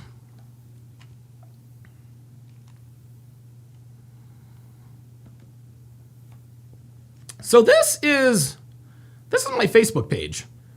And I normally never, ever, ever check Facebook. Never, ever. I just post and it's just automatic posts. But then I looked down and I think maybe a month ago I had something like 5,000 followers. All of a sudden, I'm up to 30,000 followers. All of a sudden, I'm up to 30,000 followers. So I go to the reels, and I want you guys to see something. A lot of people like to make fun of the fact, oh, Donovan, you're irrelevant and nobody watches you anymore. And that might be true to a point on YouTube. But guys, take a look at these numbers. This is why I know we're not on a level playing field with YouTube. Okay, I have, and this is recent, 30,000 followers. I've got 170,000 on YouTube. My YouTube numbers don't approach this. Look at this: 10,000, 16,000, 11,000, 15K, 26K, 25K, 67K. Look at these numbers. Look at these numbers, guys. 50K, 192K, 216K, 11K, 77K, 56K. Guys, my numbers on YouTube don't approach this. 90K, 40K. Look at this. 193K, look at this, 62K. Look at this. 111K, guys. Tell me that shadow banning isn't real. Look, 101,000, 56K, 57K, 698K, guys. 698K, 704K, 383K, 200. Look at all of these bangers. 334,000 views, guys. 171K, 217K, 274. Look at this. It is, dude, it is absolutely unbelievable. It is absolutely unbelievable. Wait a minute. I'm not done yet. Actually, let me show you my other Facebook page. Let me show you that one. Wait till you guys see the numbers on this. Dude, this is just absolutely crazy. Let me switch. I thought I could switch accounts. Let me just go to facebook.com. Hold on, I ain't done yet. I am not done. Let me go to how to. This is my how to relationship. This is my how to relationship page. Look at this, guys. 36,000 followers. 36,000 followers. Let's take a look at the reels. Let's take a look at the reels. The numbers are even better here. 24K, 143K, 160. Look at this. 3 in a row. 164K, 369K, 247K. Guys. Look, 91K. 1.1 million. 1.1 million on Facebook. Look at that. Look at this. 16K, 10K, 31K, 184K, 109K. There's 35K. There's another 4,200. Guys, guys, I have like 5 to 6 times more followers on YouTube, yet I get hundreds of thousands of views, sometimes even into the millions on little old Facebook. So I had no idea that I was building up a following on. I had no idea that I was building up that kind of a following on Facebook. I really, really had no idea. Yeah, that guys, this is, and you know the funny thing is we got losers who like to come in here and talk shit all the time, but then those same losers will bitch and moan about, oh, this guy is shadow banned or this guy is being suppressed in the algorithm. Then they'll come over, ha ha ha, you only have 121 people watching. Well, there's a reason for that. It has nothing to do with the quality of my content. Incredible. It's incredible, dude.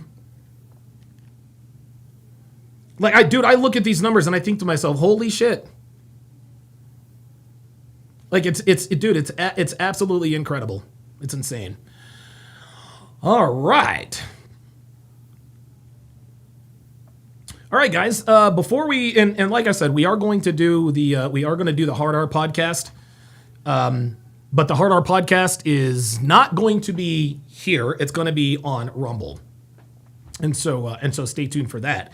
However, we are about to break down a loyalty test on Udi. This was released a month ago. No spoilers, please, guys. No spoilers, please. The title of this is, Will She Cheat on Her Trucker Boyfriend, who, I imagine, it probably should have said, is on the road. Oh, boy. Dude, you can't... Oh, my God. He's a trucker. Of course she's cheating. Here we go. Yo, what's good, Charlie? Today we're helping Charlie place his girlfriend Emily to a loyalty test. So right now she thinks we're on the road driving? Yeah. Damn, that's crazy. You guys don't share locations? No. Charlie is a truck driver who spends days, if not weeks, on the road. Unfortunately, he's grown suspicious that his girlfriend might be cheating on him while he's away. I'm hoping that I'm wrong, but I mean... I'm hoping that I'm wrong. And guys, let me just be if you feel the need... Guys, you got to listen to your gut in these situations. If you think your girl is up to something, chances are she probably is. Okay? We don't call it instincts for a reason. Or we don't call it instincts for no reason. Rather, that was very ignorant. Hold on. Ignorant. If something, like, it is never if something feels off, right? We often describe what we actually experience as a feeling. What we experience can cause a feeling. But a lot of people say, I feel like something is going on here. No, you don't feel like something is going on. You're seeing things that are going on, and it's making you feel suspicious. Robert Anderson says, always trust your gut. 100%. This dude is a trucker. He's on the road. He probably has an attractive girlfriend. She's with him because he makes good money, and he suspects that she's cheating. She's cheating, guys. If you have to reach out to Udi or any of these other loyalty test guys, my guy, your relationship is already over. If she fails, then yeah, I think that's it. You wouldn't take her back if she apologized, you got her communication right? Nah, the thing is, once a cheater's always here, man. You can make any excuses you want. She could do it again, maybe not, but I'm not taking that chance. Our goal is to get Emily to this house that we bugged with hidden cameras and microphones so that our decoy Art could flirt with her and eventually ask her on a date. Charlie will be watching and listening into everything. I want him to do whatever he can, and if she pulls back, then okay, cool, but if not, then I don't know. Would you be okay with him like going for physical contact, maybe a kiss? I don't know if he's gonna do that or not. Yeah, I mean, he doesn't have to. Yeah. I mean, if he does, he does, man. It's his role. Do you see his hesitation? If he really and again, if he really were confident, if he really were confident that this was going to go well, he'd be like, yeah, let her do what she wants. Or let him do what he wants. It's a loyalty test. Hopefully I'm wrong. Yeah.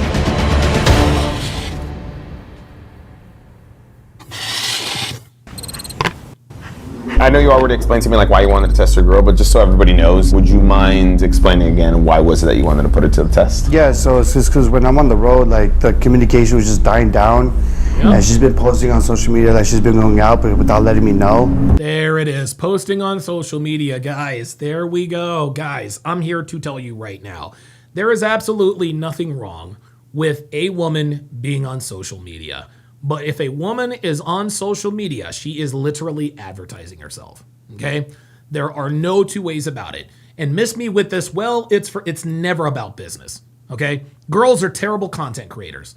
The only reason why men pay attention to women online is because they look good, okay? Because the fact is, most girls, not interesting at all. They're just not. Most female, dude, I would say 99.9% of female influencers who have a following because they're attractive. So they think, oh yeah, I'm in the cooking niche. You're not in the cooking niche. You cook in lingerie and you've got a smoking hot body. People aren't tuning in to watch you cook. They're tuning in to watch your ass, right? That's the way, dude. That's the way it is.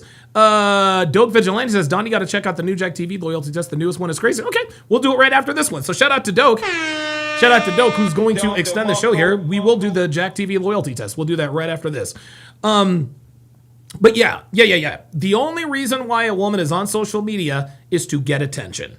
That's the only reason. I don't want to hear I have a lash business or I'm going to collab with. No. Girls use social media to get dick. Okay, they use all sorts of facades. I'm an influencer. I'm doing no. No, you're not an influencer. You're an attractive woman with a smartphone. Okay, the only reason, and it's funny because I guarantee you, none of these girls would admit out loud that most of their audience is men. Deep down inside, they know their audience is men. But when you actually ask them about it, well, I don't really look at those sort of things. It's almost the same as this example. You got a girl who has a guy friend that she has in the friend zone. You tell the girl, you know Marcus wants to fuck you, right? No, he would never do that. She absolutely knows that he would do that. But if she admits out loud that her bestie, Marcus, would absolutely fuck her, then the jig is up. Okay? Then now everyone knows the reason you're hanging out with Marcus is to get all of the benefits of being in a relationship without actually putting out. You are using Marcus. Well, it's the same with female influencers. You look at any female influencer of note, with the exceptions of maybe a Candace Owens, maybe a couple of other I can't think of. But if you looked at the demographics of every single female influencer that has an influence, Alex Earl, all these female influencers, they're just attractive. This is why people pay attention to you.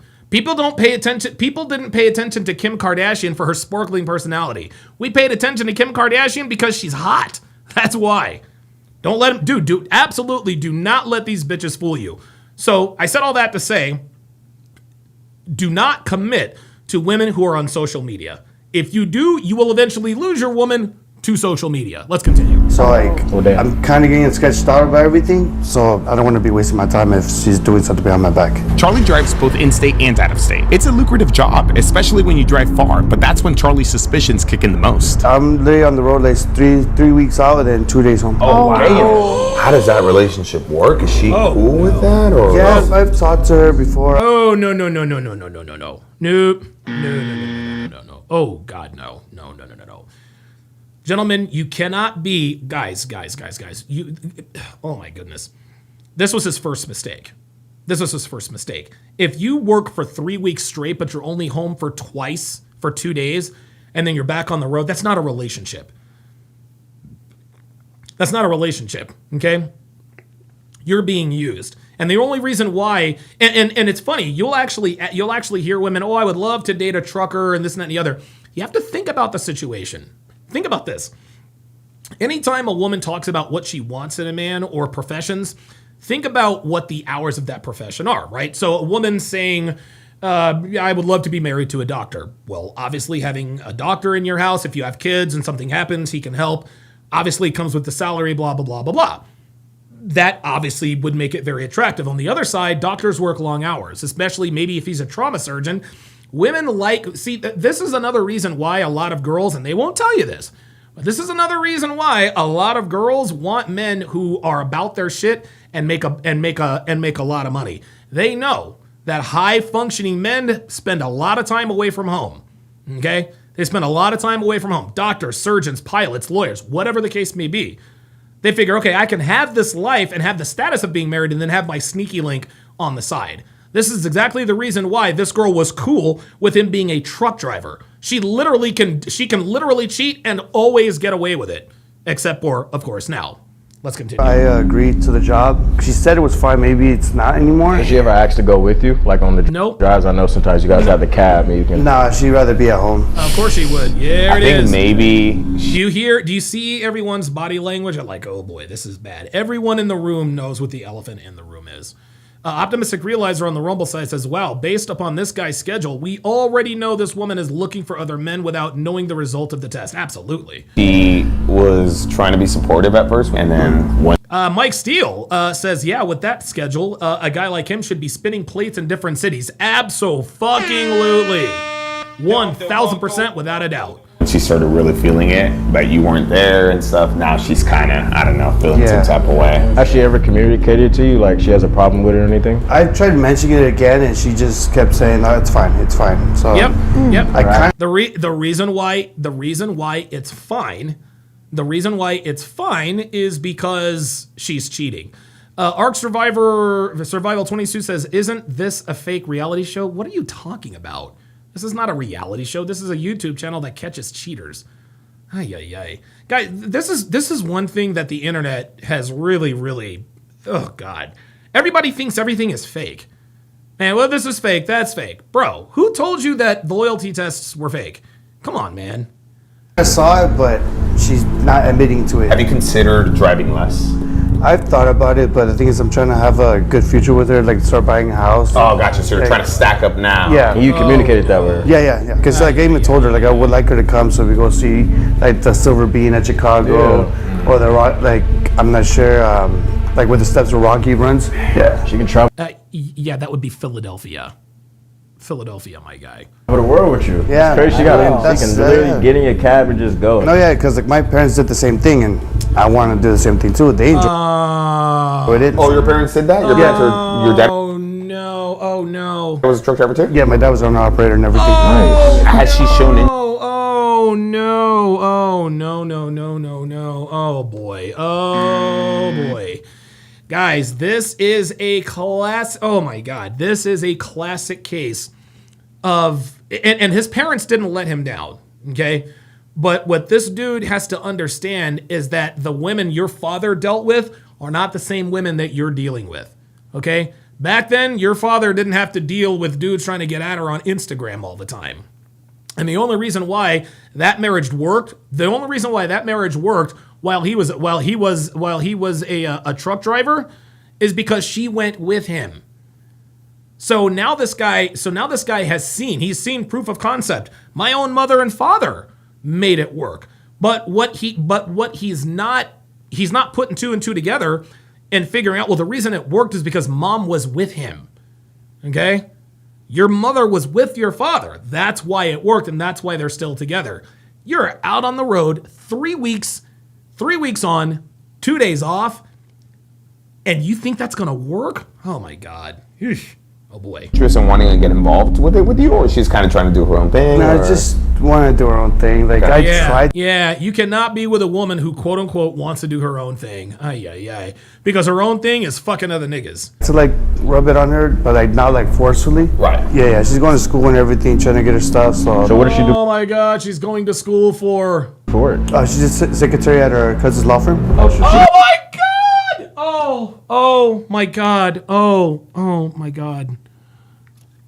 Oh no! So not only is this woman in school, She's a secretary at a law firm. Jesus Christ. Boy, this gets better. Studying hours and busy herself then. Yeah, like we're both busy, but I mean, we've both got to rack up the money, like I said, to have a good life and stuff like that. So, Is your dad still trucking? Is he still driving? less, because obviously he has his own drivers. I'm trying to do the same thing. Yeah, I'm trying to do the same thing. But it's a grind. It's a build first, and then you can enjoy it. Yeah, like right now he's in Mexico relaxing, so. Oh, wow. Yo, Don DeMarco to Dad. See, Dad did it right. Dad did it right. Dad did it right. Dad did it right. Man, he said, okay, bitch, if you want to be with me, you got to come with me. Charlie might be getting a little upset that Yeah, Glee 5417 says secretary of school and wants to do her own thing. Bro, yo, that's it. That's it. It's over. Yeah, Optimistic Realizer says this dude is fucking screwed. Bro, this is Charlie's gone for so long, but at the same time, she's agreed to this arrangement. If she suddenly has a problem with it, cheating and talking to other guys is not the answer. I was in the Navy, bro, and I was gone for like weeks or like months at a time, and my girl was trifling, bro. Has she ever suspected you? Did you hear that? Look, even the decoy is telling his own story. Listen. Problem with it, cheating and talking to other guys is not the answer. I was in the Navy, bro, and I was gone for like weeks or like months at a time, and my girl was trifling, bro. Has she? Bro, guys, military wives, y'all. If you are thinking about a career in the military, dude, do not get married until you are retired from the military. She ever suspected you cheating? She's asked me questions because she heard about the little stories about the truckers and stuff, like the whole lot lizards. Oh, no. Guys, this is pure projection. And Devin and I, we actually did a skit about this, and I might, if I can find it, I think I'm going to, I'll play it for you guys. But women, one thing that women love to tell each other is if he accuses you of cheating, he's cheating himself, right? That's not true when it comes to us, okay? How can I put this? If you're a player, like if you're a true player, like if you're good with women, if you're a true player and you're good with women and all the rest of that, I've never, like the only time men accuse women of cheating is if they think the woman is cheating, right? If we see and hear certain things, okay, this is conducive to infidelity and so is that. But the reason why girls will pretend to think you're cheating is to cover up their own cheating. That's where the projection comes in. Because think about it. Girls are always saying, well, if he accuses you of cheating, then he's cheating himself. Think about where that came from. That came from the woman. When a woman accuses a man, this guy's a truck driver. Who the fuck is he possibly going to cheat with? She ain't worried about that. No, the reason she's pretending to be worried about that is to take the spotlight off of her. Because as long as you are the one, and women know this, women know that as long as they're the accusatory ones, the spotlight is not on them. The guy spends so much time trying to prove that he's not cheating that he's not paying attention to what she's doing, right? King Life says, I'm cheating because you're cheating. That's exactly it. So, of course, she brought it up here and there. No, she only brought it up to throw you off the scent. And if I can find that skit, I'll and stuff like that. And damn. Yeah. Like, have you ever done anything? No. I'm not that kind of person. For me, like if I find someone that actually loves me, I'm gonna give them the love back and everything. So you don't think she's suspecting you're cheating on the road at all? I hope not. No, she's definitely not. She's definitely not suspecting anything because she didn't care. No, I'm not. So wait, so have you seen like lot lizards? I haven't seen anything. I've heard stories as well too. Yeah. I know there's a spot in Texas. I know. Never. I know the exit. I know the spot. I pass it every time. Honestly, Charlie didn't strike me like that kind of person. He seems like Charlie is not, dude. He is not a player like that.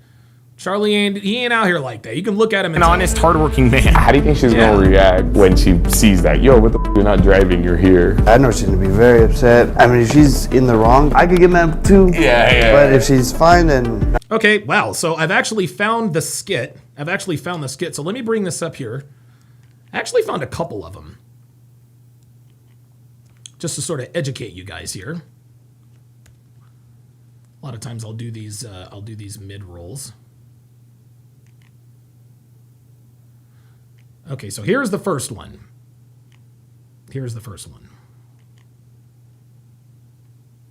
So where were you?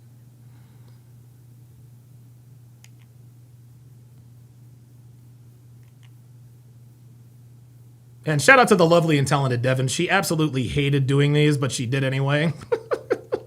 She does not like to be on camera. But yeah, this is a skit that we did that talks about this exact thing. Just listen and watch. I'm taking the whole hit, man. Oh, sorry.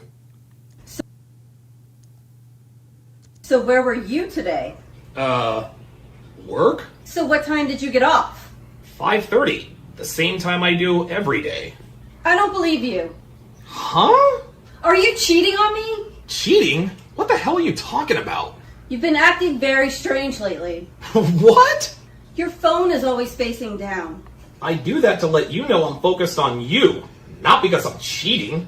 You disappear for 9 hours a day. That's because I have a job, sweetie. And you're always talking about Regina. Regina's my team lead. She's married, has 3 kids, and weighs 300 pounds. So it is Regina. Huh?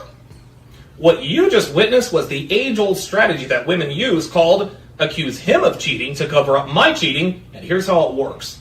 Your woman starts cheating on you. And in order to keep you in the dark, she verbalizes her mistrust of you. She'll ask, who texted you? She'll accuse you of lying about your whereabouts. And eventually, she'll accuse you of cheating. Not because she actually thinks you're cheating. But because she knows that if she accuses you, That you would never suspect her. there's an age-old adage that the sisterhood has kept top secret for years. And that adage is that if he accuses you of cheating, then he must be cheating. Now, in some cases, this might actually be true. But if your woman is always working late, Having drinks with the girls, visiting relatives cross-country, and engaging in activities that don't involve you, it is far more likely than not that she is being unfaithful. but as soon as she even senses that you might be onto her, She'll accuse you of cheating to take the spotlight off of her. which puts you on the defensive.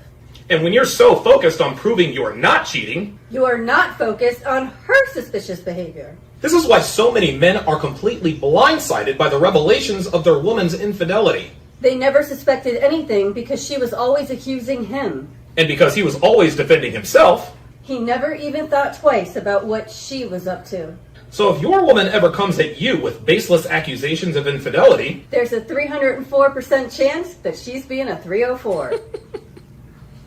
oh, there's Copper and Maisie. Oh. What Chester and Daisy just demonstrated was why you should never sleepwalk through your relationships. Oh, that's good. Oh, look at that! I'm actually the next suggestion there. All right, very good. So that was that one. Here's another educational. This is another educational skit about suspecting cheating. This is a really good one. Hey, let's watch.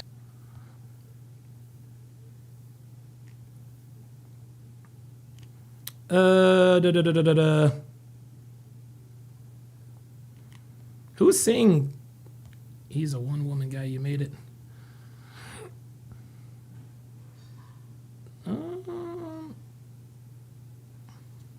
Who's saying? King Life says she's saying Donnie's a chubby chaser. I am definitely not a chubby chaser. I think we all know that. Okay, so this is another skit that talks about suspecting a girl of cheating. So without further ado, here is my fat wife, Devin. Hey, let's watch Street Outlaws tonight. Street Outlaws? Yeah, it's about illegal street racing in Oklahoma City. Okay. What you listening to? Sean Paul. By the way, we're going to replace our lawnmower this year. It's getting old. Solid. Let's get it. Solid? Yeah, that's what I said. Hey, let's order jerk chicken for dinner tonight. Jerk chicken? Yeah. I thought you hated Jamaican food. Well, sometimes things change. If your woman's interests, beliefs, and preferences just all of a sudden change out of the blue, Then a man who shares these new interests of hers has her sexual attention. men that women are really interested in indirectly influence their thoughts, their actions, and sometimes even their characteristics. It is very common for women to mimic a romantic interest. Modern women rarely have their own steadfast beliefs, interests, or habits.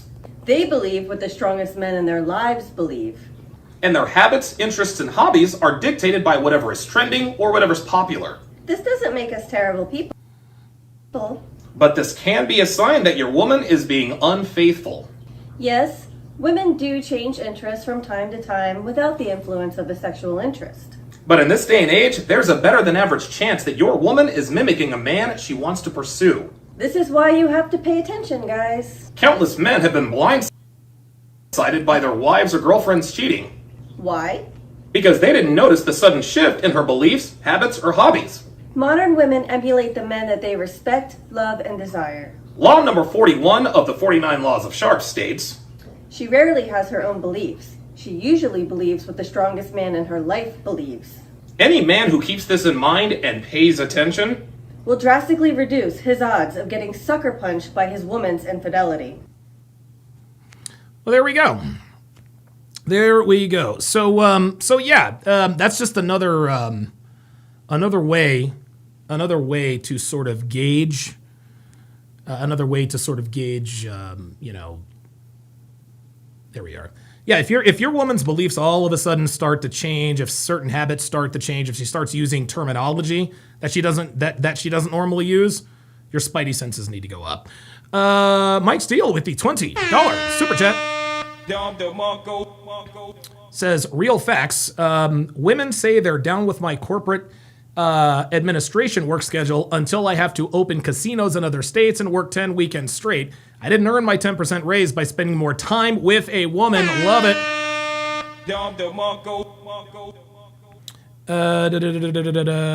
King Life, member for 66 months,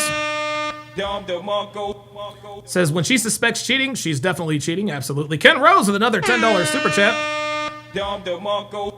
says, correct me if I'm wrong, Donovan, but I speculate that men are either too ashamed or too busy to report dine and dash accidents. Thus, women often get away with it. Just another reason. You're probably right. You're probably right, Ken, but women don't have to dine and dash. They don't. And even if they did, I agree. Arc Survival 22 says, I heard Don pays the blonde girl with big boobs to pretend she's with him, so thirsty gooners watch his channel. Oh, boy. Do we really have to go through this again? Yeah, this is the blonde girl. That's the blonde girl, Arc Survival. This blonde girl happens to be my wife. There she is in all of her glory. There she is in our hot tub. And yeah, those are my feet that are right there on the bottom left. Yeah, dude, this is the part I love. I absolutely love just tearing into trolls, man. I know it takes away from the show, guys. I know it does. I know it takes away from the show. But damn it, I love proving losers wrong. I heard he plays a blonde girl with big boobs. You dumbass, I've been with her for almost 10 years, bro. The blonde girl, boy, dude, bro, you are definitely new here. Ay. Phoenix Light Games is in the house. All right, good to see you in here. Says, yep, Donovan is absolutely right. If a woman you're seeing starts using different terminology, red flag.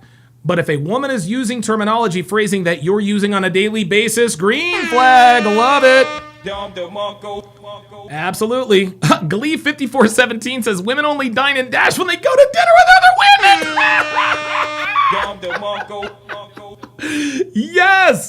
Yes. And it was funny. I actually had a consultation. I was talking to a consultation client yesterday, and we were talking about the fact that I saw a graph on Instagram, and I maybe I'll pull it up, but I didn't need this graphic to know this was true.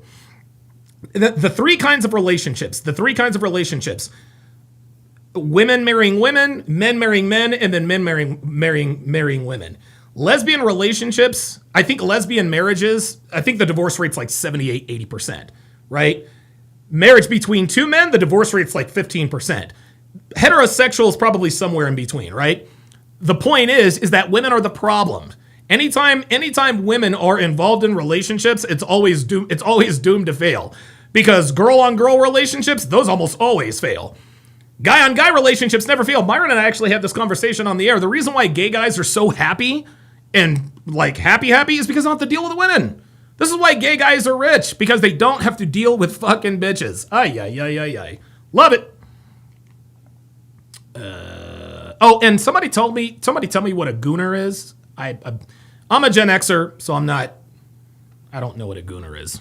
All right, let's go. He's only home for 2 days out of 3 weeks. She has 3 weeks of time to do whatever she wants. She only got to give it 100 for 48 hours, then he's gone. That's what I'm saying. So she just gets all the bread and then gets all the benefit of being single. I feel like she might fail.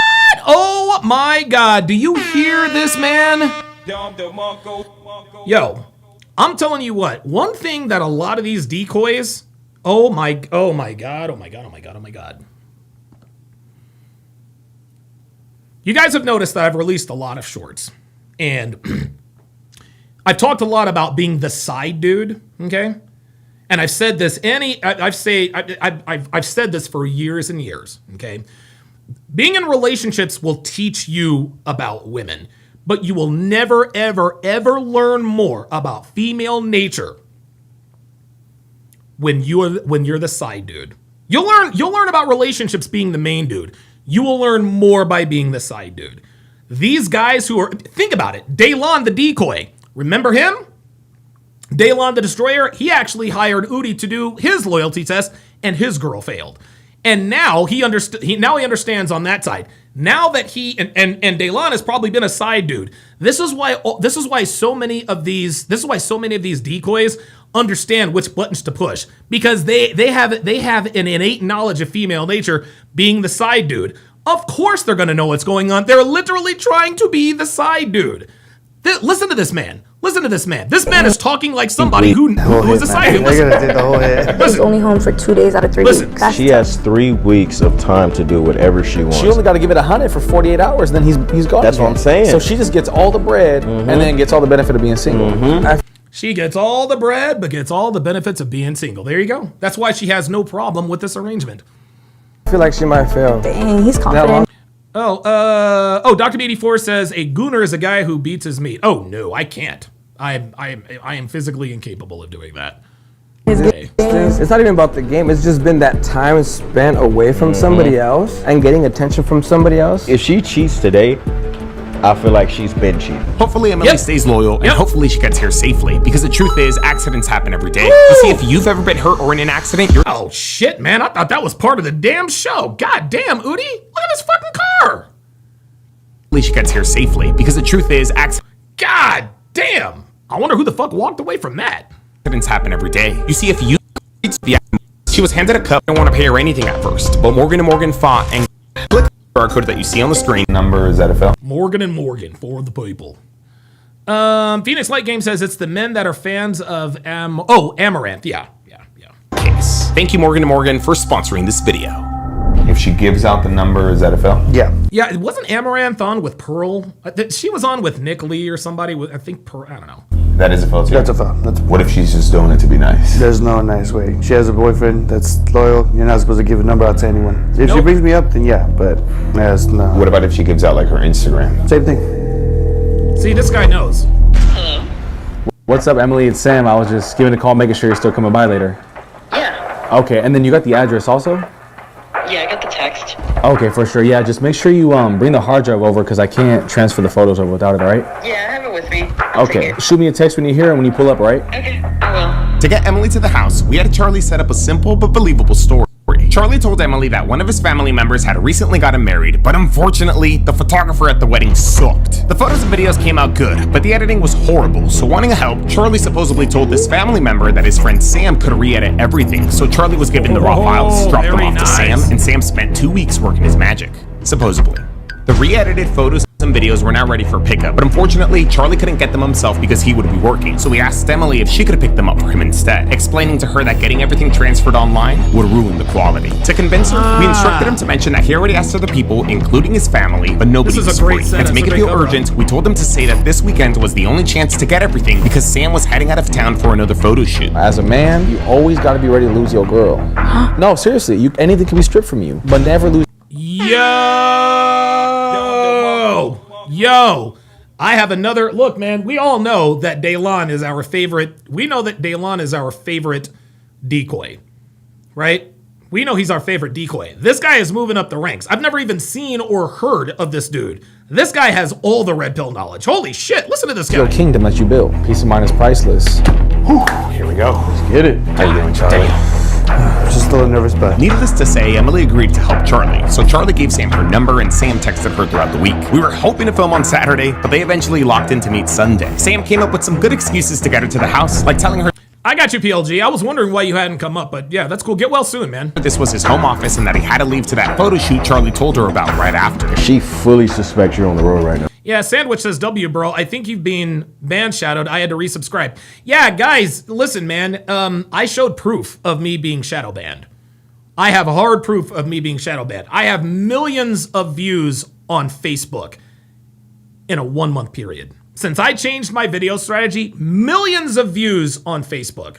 Nowhere close to that here on YouTube. yeah. Emily would eventually text Sam when she is there. Get ready, bro. Let's do it. Just you know what to do. I got it. Oh, here we go. Getting Emily here was one thing. We also had to get her to come inside. With Charlie's help, though, we already Yeah, Glee5417 says, the military red pills you the hard way. Pause. No, don't pause. No. Mm-mm. You ain't got to put pause. You do not have to put pause, because here's the thing, and I know this is gonna sound nasty, and people, oh, this is sketchy and this is zesty, but stay with me, okay?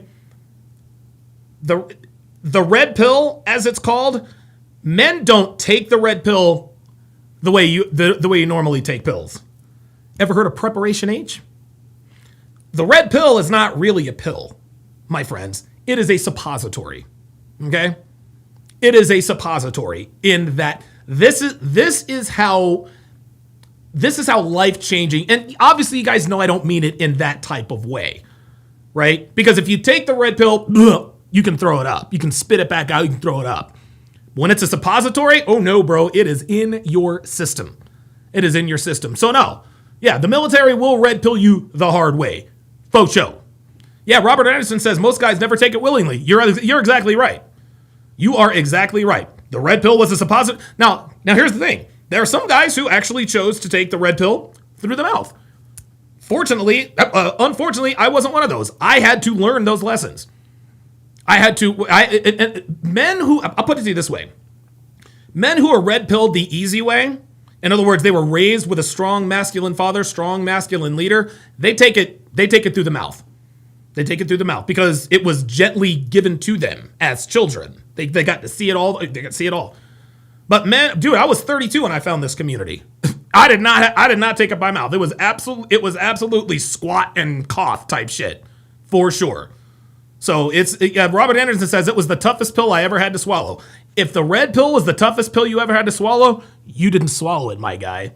It entered your body. It entered your body in another way. And I can freely admit, that's the way it entered mine. That's the way it entered mine. You can't spit it back out. There's a reason why you can't spit the red pill back out. It's because it's not really a pill. It's a suppository. How did that figure it out? Hey. Oh, there she is. How's it going? Sam. Nice to finally meet you. You have the hard drive, right? Yeah, it's in my purse. Oh, okay. For sure. I would say without that, we couldn't download the files. Yeah, how was your drive? Charlie told Emily that he asked Sam to transfer the photos and videos onto a new hard drive. A hard drive that we instructed him to buy and give her. We purposefully... Yeah, one more says, everyone I know had to take it the really hard way. It was forced on us. Yeah. Yeah, man. Yeah, it was, dude, I took it the hard way too. We chose one out with slower transfer speeds. Come on right in. I got the laptop set up right over here. Oh, and then also, this is my roommate, Art, and his sister, Mishka.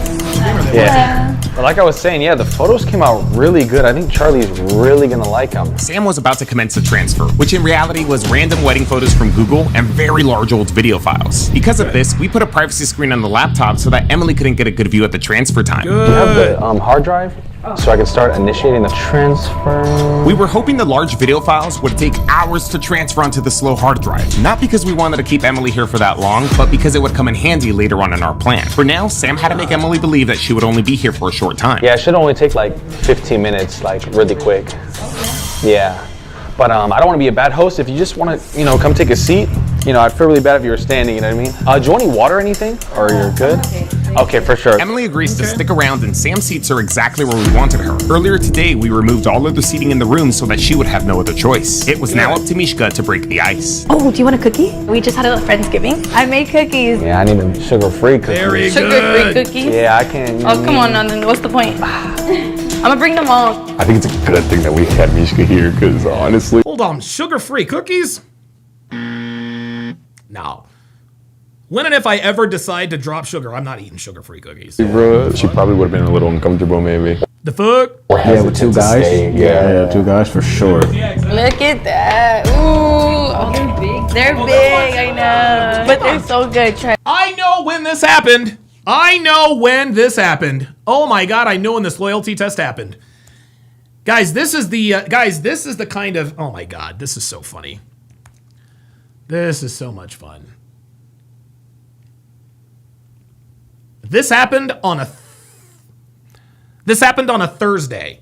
You want to know how I know this happened on a Thursday? Is because the Denver Broncos were playing the Las Vegas Raiders, and Devin and I were in South Carolina for her brother's wedding. Ooh. Oh, Look at that. They're Yep, big, that's exactly what it is. But they're so good. Try it. Mishka works on getting Emily out of her shell. Sam gets ready to help her out. You can get more if you want to, because I made a lot. Hey, I was gonna say, did Charlie tell you anything about like any jumper cables or anything? I know you got the hard drive, but tell me no jumper cables. Let me call him real quick. I could have swore he needed. All right, he's about to call you. Do you want some milk too? Okay. Are you sure? Okay. Sam throws the call on speaker so that Emily could hear her boyfriend's voice. Hopefully this puts her more at ease. Hello? What's good, bro? What's up, bro? Hey, just real quick question, bro. What kind of jumper cables did you need? I think it was like... Yeah, it's the jumper cables with the battery pack in it, bro. Oh, okay, so the Bro, this is diabolical! orange ones with the battery. Okay. Sam throws the call on Look at speaker this! so that Emily could hear her boyfriend's voice. Hopefully this puts her more at ease. Look at this! Fucking truck driver noises, what the fuck? Hello? What's good, bro? What's up, bro? Hey, just real quick question, bro. What kind of jumper cables did you need? I think it was like... Yeah, it's the jumper cables with the battery pack in it, bro. Oh, okay, so the orange ones with the battery pack. My neighbor has them like down the street. I let him borrow it like a couple days ago. Okay. He lives like down the street, bro. I'm gonna run and grab them real quick and like while they're transferring, you know? Cool, bro. No worries. I'll let you get back to work, bro. I know you're on the road and all that. Yeah, you good, bro. Don't get it too good, bro. Ah, all right? nice, Peace I out. like the tie down. That is so good. This call would also now help us get Sam out of the room. He pretends that Charlie has asked him to borrow some jumper cables. The jumper cables that he needed, the self-starter ones with the pack, my homie has them down the street. He lives like 0.2 miles away. I was gonna literally run over there real quick. Is it cool if you guys could just keep her company? Like, you know, I step out? Yeah. All right, for sure. I'm gonna be right back. Our plan worked, but it Here we was go. risky. You see, Emily likely believes that Sam is the only one that knows her boyfriend. Hopefully she isn't too freaked out or uncomfortable. Do you watch sports? Not really. No, not really. Yeah, me neither. He's just trying to put me onto football, but I don't get it, honestly. Like, I'm just a girl, you know? Yeah, I can understand maybe like volleyball or something. You don't even like volleyball? I used to play volleyball. Really? Yeah. Today we Oh, put nice. Like a year. It was fun. No, I used to play too, actually. Just for also a little bit, yeah. What up, what up? Wait, where are you from? I'm from Vegas. Vegas? Oh my god, she's from fucking Vegas. Ay, ay, ay. Oh, so you live in Vegas now, or? No, I live here in Chinatown, actually. I used to work there at I do photography myself. I used to work at a studio there. And then every time, once I got done from work, if the Dodgers were playing, I'd just shoot right up to the Dodger Stadium. You been there? No, but it's so close to where I live. Like, you can just hear Like fireworks? the fireworks. Yeah. Yes, and then people going crazy on the streets and their team wins or loses. Oh, that's Yeah, the chick in the blue, the chick in the blue is bad. that's chaotic to live in, though. But is it fun? Yeah, it can't be if you're like in the mood. Yeah, oh, that's true. Mishka's job was to make Emily comfortable and prevent her from walking out, and so far she was doing good. This is all on you, Mishka. Don't forget, you gotta break that ice. Thanks to Charlie, Mishka knew a lot about Emily already, so she had plenty of material to work with. I like Oh, that good. cardigan, that's cute. Thank you. I just got this at Ross. I love Ross. They have all the winter stuff out. I go every other day whenever I'm bored. Ross, wait, Marshalls, TJ Maxx. Do you go to those too? Yes. Same. I'm trying to put him Damn, on to this Ross, girl. but he Yo, shout out to Mishka, man. Mishka's putting it on. I like it. for it. Nah, it's Yeah, not I even used to that. go for it all of a Nah, it's not even sudden. that. It's 'cause they have some big ass lines. Every time she tries me, That's tells me true. to go, I'm like, That's bruh. true. No, I do drag him along sometimes, and I'm like, you wait in the line, let me get some stuff real quick. Mishka did a good job at talking to Emily and bringing in Charlie into the conversation. She made him seem like a good big brother. If you guys didn't catch it in the beginning, they're pretending to be siblings. Oh yeah, he got me these for my birthday. Yeah. I'm really a gift giver. I like to, that's my way of showing love for sure. She's my sister, so anything for her, you know, and my only sister, so you already know. We gotta see when she leaves and see how she is with. We don't want to get her alone with him too soon, though. That's very true, because she could shut this down the moment Mishka leaves. Yeah, Oh, he's trying to put me onto one of the sports. Or how does it? What's the? Oh, the fantasy league. Have you heard about that? You're like your own manager for a team. The longer we gave it, the more and more Art started talking and growing comfortable with Emily. So far, it's seeming really good, though. When you're watching this after, bro, just know you're a good man, bro. Last time I went on a wine tasting thing, and I really got lit off the white wine. So, Wine can piss you off. do you prefer white wine or red wine? I think we could start getting Mishka out of there. Let's go ahead and give her a call. Get her out of there. At the end of the day, we couldn't give it too long. Emily's already been here for about 17 minutes now. Sorry guys, hold on. Let me take a call real quick. Excuse me. Hello? No, but yeah, like I do photography too, but I shoot for like certain like theaters where certain artists come and perform. It's a dope vibe. She didn't say anything. That was cool. She's good. Yeah. She's good. She didn't say anything. She's good. It was good. He was already talking to her a little bit, so that's not awkward. Full access, all access, kind of backstage and whatnot. I want to say a good like 10 years now. Like it's a good time. You mentioned you're from Vegas. How long have you been here? Uh-oh. This is good. Mishka made it out and Emily is still sticking around. Hopefully she doesn't grow too irritated or wants to leave soon. I felt like she was reserved at first, and then she started getting a little more talkative, but honestly, hopefully she stops talking as much. Plus, I'm a girl, so maybe she was just opening up because I was there. Do you know her sign? Maybe it could be. Oh my god. Maybe she has like an openness, charismatic type. You guys, look. You see, bitches know that this. Look. See, look, watch. Look, watch her expression when he says, "Do you know what the sign is?" Watch. Sign? Maybe it could be. Oh my god. Maybe. Oh my god. Yeah. See, even girls know this astrology sign is. Even they know that's bullshit. She has like an openness, charismatic type thing. Would you say you choose LA over Vegas at this point, or are you still kind of like thinking about going back to Vegas? I like LA. Yeah, you can't beat the weather, the nice beaches. Yeah. There's a lot of great food spots out here too. Have you tried them out? Nice. Yeah, I've actually been to a couple of places. I'm one to like really try out all these new spots. I mean, it's. Right. I know this spot I think it's in Mid City. I don't know if you've been to it. It's really known. It's called Mai Tai. It's a cool little vibe. It's a cool vibe. Cool vibe. Okay.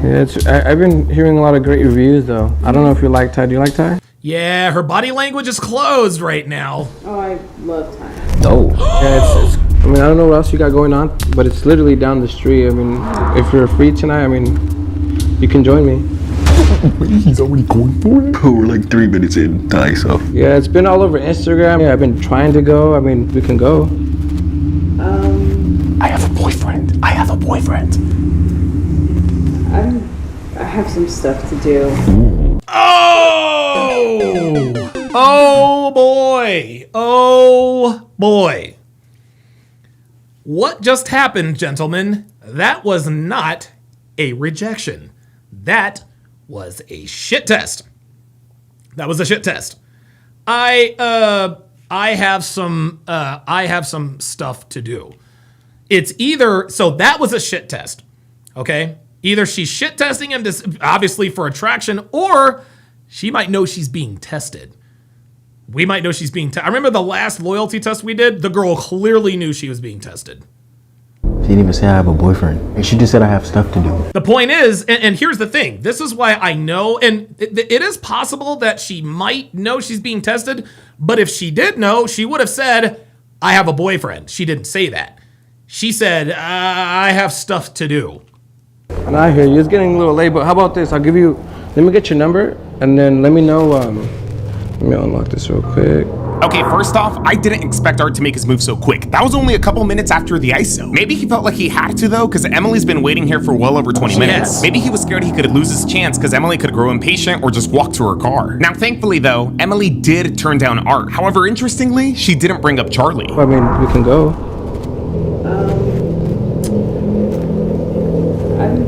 I have some stuff to do. I have some stuff to do. Read shit test. And I hear you. It's getting a little late, but how about this? Let me get your number. Our decoy was not taking no for an answer though and was turning up the pressure. Hopefully Emily continues to stay loyal. Let me unlock this real quick. No, Emily was not loyal. She says, I have stuff to do. She didn't say I have a boyfriend. Yeah, one more says too quick he rushed it. He probably did rush it. But the reason he rushed it is because she wasn't really supposed to be there that long.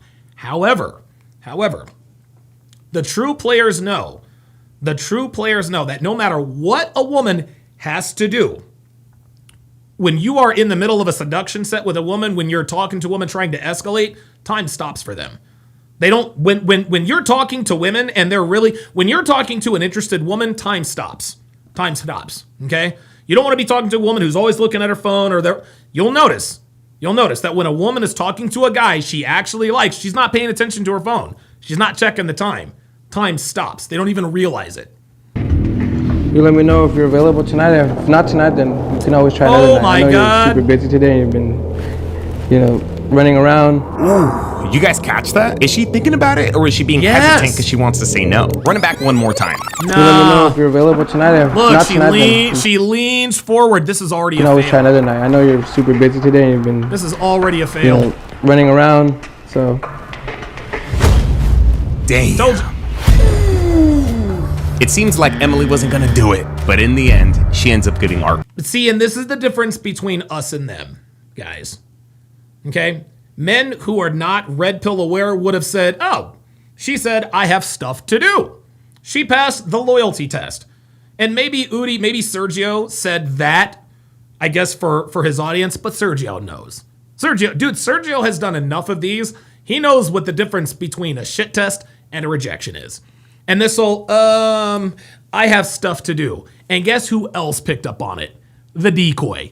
This guy also picked up on it. He knew that when she said, I have stuff to do, that was not a rejection. He knew that that was a shit test. So he's like, okay, got stuff to do? Tell you what, put your number in my phone and we'll hang out some other time. And with that, completely flunked the loyalty test. There it is. There it is. Phoenix Light Game says, I have some stuff to do. Translation, I have to work on some things in the background to make myself available for this man while simultaneously not making my boyfriend suspect my behavior. Yeah, he caught her off guard with that one. Real talk. Her number. And it didn't have to be my type. I was just throwing it out there because I've been seeing it all over Instagram. Whatever you want, to be honest. Okay. He didn't even do anything crazy. Nope. She's just giving her number out. Damn, so today's been an all-errand day today for you?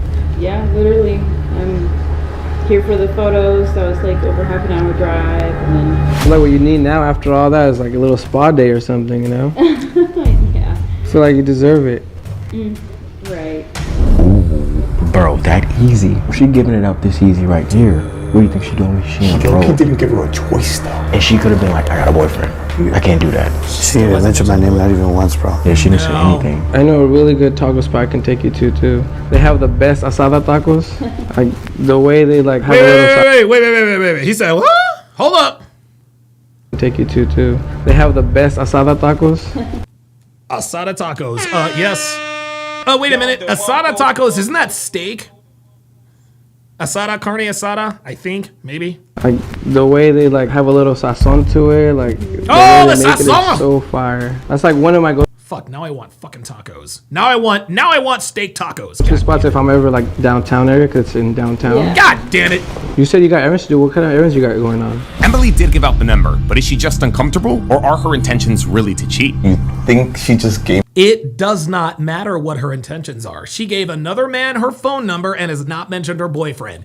She has failed. it to him just because she felt pressured or didn't have any other option? Or? Yeah, you're fine, bro. I definitely see the other side though. Why not just bring up her boyfriend? You can never go wrong Because she's a cheater. with Costco. They be giving you free samples. I love free.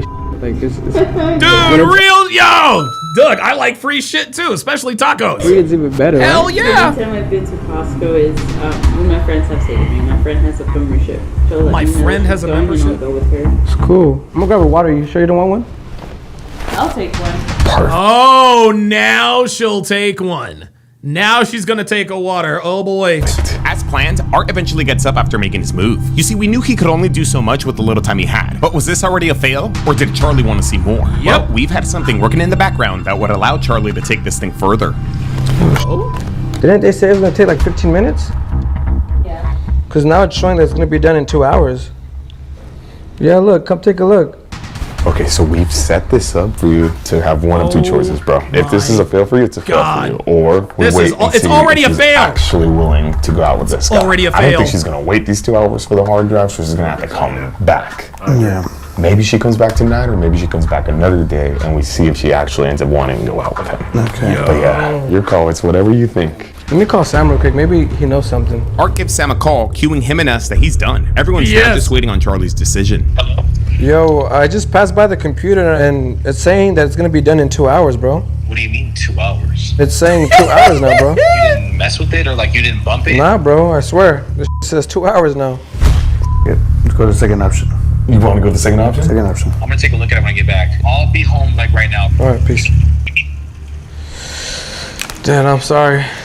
So Charlie decides to keep this thing going. I guess we could just come chill at the couch. I'll change the channel real quick because I think the game ended. I think a part of him has seen enough, but I think another part wants to see how far she would go. If she is willing to come back tonight, we'll go from there. Oh my god, sorry. My friend actually called me because she got a flat tire right now. So she was just all stressed out, ranting to me about the whole thing right now. Eventually, we sent Sam back in with the jumper cables. We instructed him to try to get Emily to come back today, but we knew it was ultimately up to her. You guys didn't mess with it, right? Nah, bro. I literally just passed and trying to see if they were done uploading. Oh, look at where he is now sitting. Oh no, Sam watch back in this. with the jumper cables. We instructed him to try to get Emily to come back today, but we knew it was ultimately up Look to her. where he is now sitting. He's now sitting right next to her. You guys didn't mess with it, right? Nah, bro. I literally just passed and trying to see if they were done uploading, but they're not done yet. Sam pretends to troubleshoot the issue. He checks everything out and eventually concludes the problem is the slow hard drive. So I don't know if he gave you like the wrong one, but it's the slow download speed one. Yeah. I would say come back tomorrow, but like I gotta head out later tonight. So I don't know if you want to come back later or if you want to wait. Nah, she said she has stuff to do right now. Errands to run. But I can come back later. Just let me know when it's done. It'll probably be less than 2 hours though, realistically. Yeah, so. I guess we'll see. Just let me know when it's ready. Yeah, at least I got the jumper cable. If you just want to take this, and then I can just walk you out, you know? Yeah. For sure, I'll carry it for you. Yo! This is some slick shit. I'm not gonna lie, a big part of me my thought God. Emily was gonna pick up the drive a different day, which would have been fine. It is cool that we get to finish this test on the same day, though. I don't know what her intentions are, though. I'm gonna be real. She should have Her intentions are to fuck. brought you up, but at the same time, maybe she just did it under pressure. Bro. Yeah. That's her number? Yeah, that's her number. Damn. So she gave the actual number. I think that changes things differently, regardless of how reserved. What if she was just She gave him the real number. doing it to be nice? Like she's in his house. I don't know, bro. My girl Nah. can never. Do you think she meant it? Do you think she, like, her intentions are to come back, cheat, kick it with him? I don't know. She's a sweet person, but who knows? He didn't say the word necessarily date, but his intentions were like, let's go here. Yo, when a man wants to take you for something to eat, every man knows what that really means. Stop it. Like, we're gonna go out. So you know a guy is obviously trying to get at you. I think the biggest thing for me was that Emily didn't bring Charlie up. Hopefully she does this second time around. She won't. 30 minutes after she left, we had Sam text Emily that the transfer would be done a lot sooner than expected. We didn't want it to get too late, because I feel like the later it got, the higher the chances were of her reconsidering and postponing. Despite this though, we played it safe and extended our hours at the house. Eventually, Sam would text Emily that the transfer was done, but she never responded. She only liked the message. Sometime later, we decided to just give her a call. Hello? Hey, what's good? I was just calling to see if you got my text. Everything just finished. Okay. Yeah, so I was just wondering what time you can maybe head over, because I gotta head out soon. I'll head over soon. You have like a time frame? Because I gotta head out in like 20 minutes. It'll probably take me like an hour to get there. Okay, for sure, because I gotta head out, but It'll take her an hour to get there. So wherever she came from was a half an hour away. So she is, oh boy. Art's gonna be here with his sister. So I'll just, give you his number and you can just give him a call whenever you stop by. Okay, that's fine. Another hour to get here was low-key crazy. She must have been really busy. Well, since we Yeah, I'm sure she had was. some extra time, we got some wine. And after Emily confirmed that she was on the way, Sam texted her that he was stepping out and giving Art her number, pretending of course that he didn't know that he already had it. Art eventually began keeping in touch. Emily would be here soon, so we hit record on all of our cameras and prepared for her arrival. At least she's showing up for you. Yeah.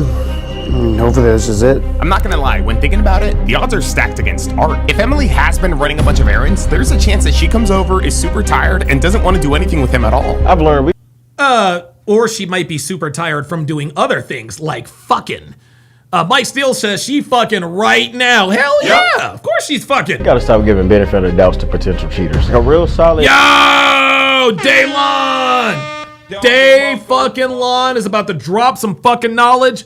Turn up your hearing aids, boys and girls. Listen. Stacked against Art. If Emily has been running a bunch of errands, there's a chance that she comes over, is super tired, and doesn't want to do anything with him at all. I've learned we gotta stop giving benefit of doubts to potential cheaters. A real solid boyfriend or girlfriend would shut everything down immediately. 7:30.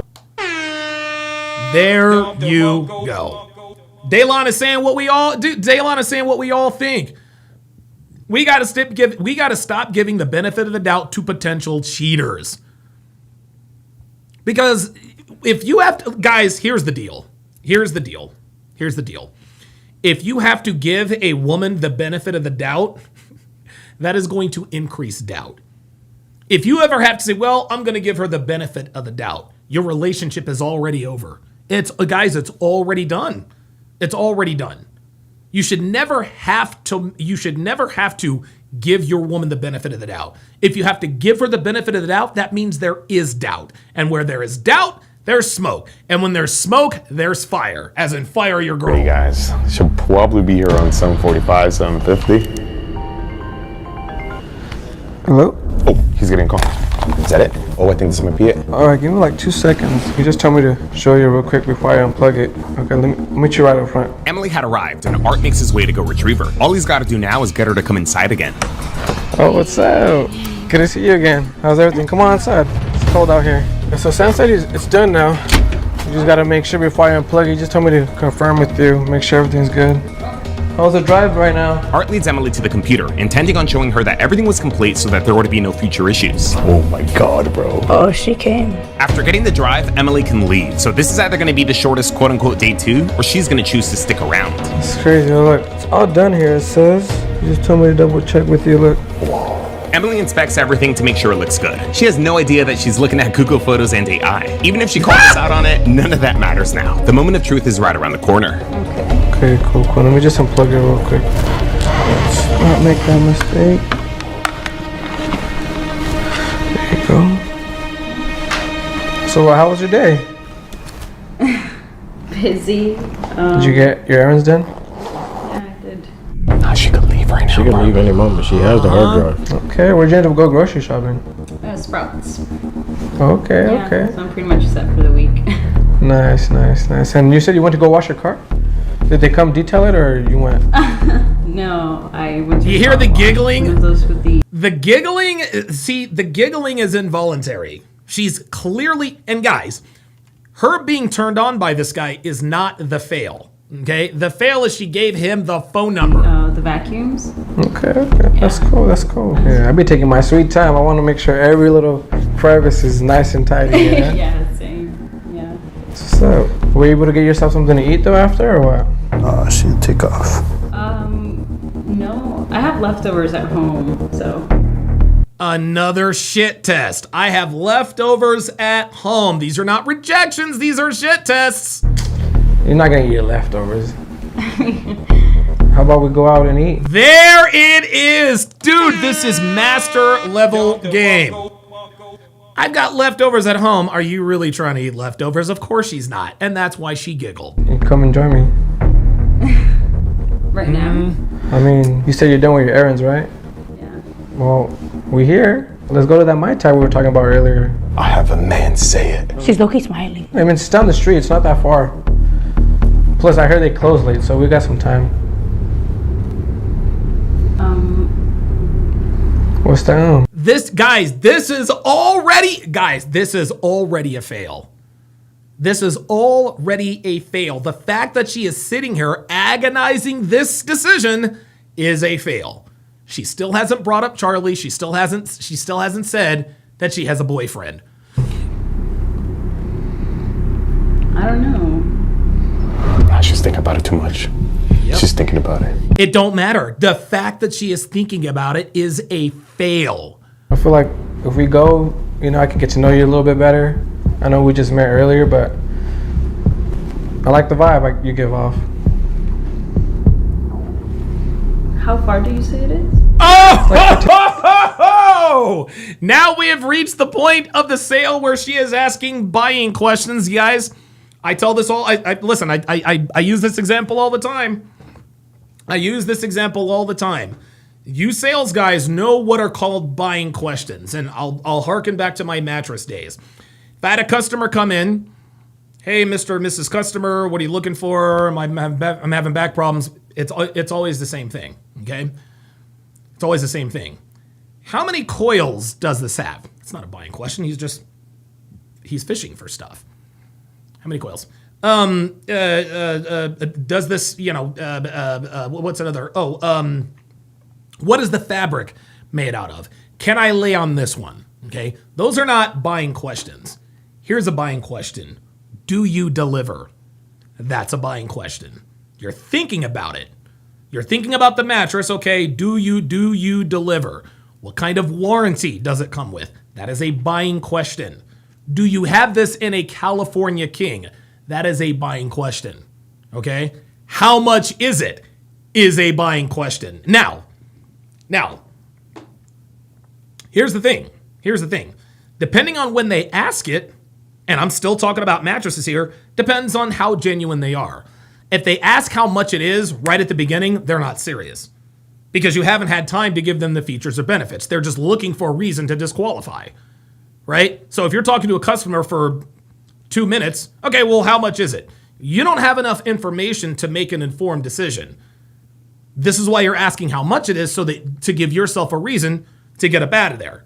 But if you've given them like a 20, 25 minute sales pitch, they've laid on all the mattresses, and then they ask how much it is, that's a buying question.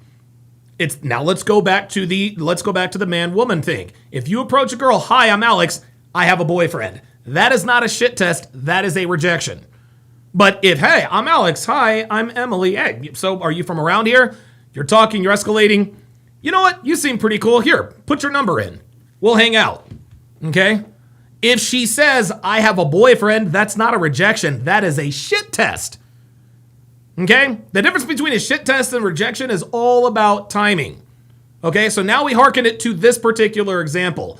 You can tell she's thinking about it in real time. It's like, well, how far away did you say it was? It's like 15 minutes away. This is a buying question. Okay? She's entertaining thoughts of going to dinner with this guy. That's why she is asking, because if she weren't thinking about it, she wouldn't ask the question. Just like with the mattress example, customers don't care about the warranty unless they were serious about buying it. Customers don't care if you deliver unless they were thinking about buying it. She doesn't care how far the restaurant is unless she was thinking about going with him to said restaurant. Let's continue. Minutes away from here. I would need a minute to get ready. I would need a minute to get ready. What do you mean? I think you look good. Thank you. I'm serious. Let's not think about it. Let's go out to eat. I know you're hungry. I'm hungry. And it's on me tonight. Oh my God, dude. She's already failed. Sure. Yeah. And he called it a day. Well, you mentioned earlier, you said you like red wine, right? He legit said it's a date. He said, so it's a date, man. I got some red wine earlier this week. I don't know if you tried this. It's called Alamos.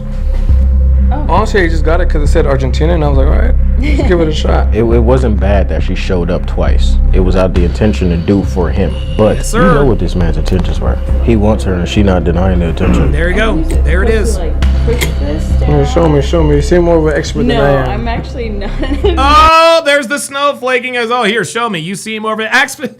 Actually, I'm not. I'll get the glasses while you're at it. I'm not gonna lie, Charlie, I hate to say this, but she did this in under 24 hours. Imagine what she's doing while you're going on the road in 2 to 4 3 weeks. Again, I don't mean to put things in your head. Oh, they're gonna touch hands. Oh, they touch hands. What? I saw that. That's the touch barrier. What? Yes, we call this Kino escalation. That was maybe a little overdramatic, but Emily was definitely enjoying the attention. She said yes to the date. She's drinking wine with another man. She's smiling, getting me, touching his hand. That dude. So what were we cheersing to tonight? Arc Survival 22 says, why were you and Myron tap dancing for the white audience at the CME conference? Oh, Arc Survival. So let me just, please, bear with me here. This is part of my ADHD. I'm going to take you guys through this. Arc Survival decided to tune in because he thought I might be talking about something interesting. He'll deny it, but that's why he was here. He says in the comments, "Isn't this a fake reality show?" I checked his ass, and so I've hurt his feelings. So what he did is during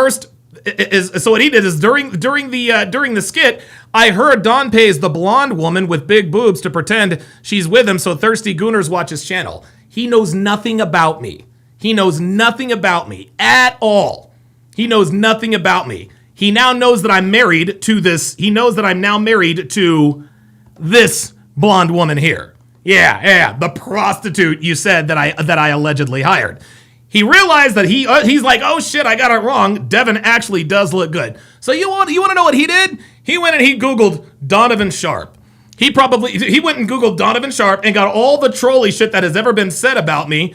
But here's the problem. You got it wrong because it's not called the CME conference. It's called the Conference of Masculine Excellence. Number one. Number two, at least half of the patrons at the CME were black. Arg, you know absolutely nothing about me. You know nothing about me. You did a quick Google search. You thought you'd come in here with all this ammo. Bro, you're just another hater who knows nothing about me. Go away. Go away. Yeah, exactly. Yeah, exactly. Casual Germ says, Devin is barely on the streams. What a weirdo. Bro, I swear to God. Dre Raven says, LMAO, explain that to those of us who have met Donovan and Devin. Exactly, dude. Come on. Bro, if you're gonna troll, you're gonna have to do better than that. At least get the terminology right. Ooh, CME conference. Why were you and Myron tap dancing for the audience at the CME conference? My guy, I was the star of the show. It wasn't Myron Gaines. He gave one speech, and that was 5 years ago. Come back when you when you have some real trolling. Long day. Long day? Okay, okay. Now it's time to unwind, have some good dinner. Yeah. Let me know a bit more about yourself. Do you think she's been doing this with other people while you've been gone? I'm sure, bro. Yeah. I'm so Yep, sure. of course she has. Yeah, I want to confront her. You want to confront her? No, to confront her. Yep. Do you want to go out there by yourself first, see if she comes clean? No, she won't. Or do you want to go out there with all the cameras already? The cameras. I think I'll just go by myself first. You want to go by yourself first? Go by myself. Talk to her a little bit? Yeah. All right, well, just cue us in by mentioning All right, well, guys, get your Takis ready because you guys already know. that everything's been on camera. Okay. Let me hide the mic, actually. And so with that, we sent Charlie in to confront his girlfriend. Now, I could be wrong, but I don't think this is the first time Emily has done this. I'm sure we're about to find out, though, so grab them Takis, because you guys already know. This shit's gonna be good. Oh, Mike Steele says he named himself after a video game, Zero Originality. Oh, so Ark Survival 22 is a video game? Oh, okay. I guess we learn something every day. So happy Yeah, seriously, only losers name themselves after video games. What are you doing? to be a good win. Yeah, no, for sure. I don't like the bitter wine. I've never been a fan of those. For I real? like the fruitier ones. Or like the What the f, Emily? Yes, sweetie, those are called dry wines. There's sweet wine and there's dry wine. Oh my God, she's not even a real alcoholic. What did you just do? Oh! Oh, now you're all quiet for now. What happened? Say something. What are you doing? What's going on? Having drinks with someone who isn't you. What did you just do? You just gave him your number. She's confused. Of course she's confused. What's going on? So are you gonna act surprised or what? Like you're giggling and laughing, touching each other, and drinking wine together with another man? Uh-oh. Gotcha, bitch. Yep. Legend says I'm changing my name to Super Mario. Absolutely. What are you doing here? Doesn't matter what Doesn't I'm doing. matter. Here. I literally just caught you. What are you doing? What are you talking about? You just gave him a number and you're going on a date with this guy? I literally just caught you doing. I set you up. Set me up? Yes. Yes. He's in on it. In on what? To see what you're doing. Are you? Guys, let me let you guys in on a little secret. Nothing, and I mean, you guys gotta listen. Nothing pisses off a woman more than being accused of some shit she actually did. Let me repeat that. Nothing pisses off women more than being accused of something they actually did. And the reason why they do get pissed is because there's no way to wriggle out of it. Why is it that every time they catch these girls cheating, they catch them red-handed, why is it they always have this adverse reaction? It's because women hate being accused of things they actually did. Let's do it. Plus my ass off. I'm working for us to buy a house. This is what you're doing behind my back? There it is. What am I doing? What am I doing? Be for real. Have you cheated on me? What? Have you cheated on me? That's a yes. You're serious? Yes, I'm serious. My God, she can't even, guys, and this is the thing.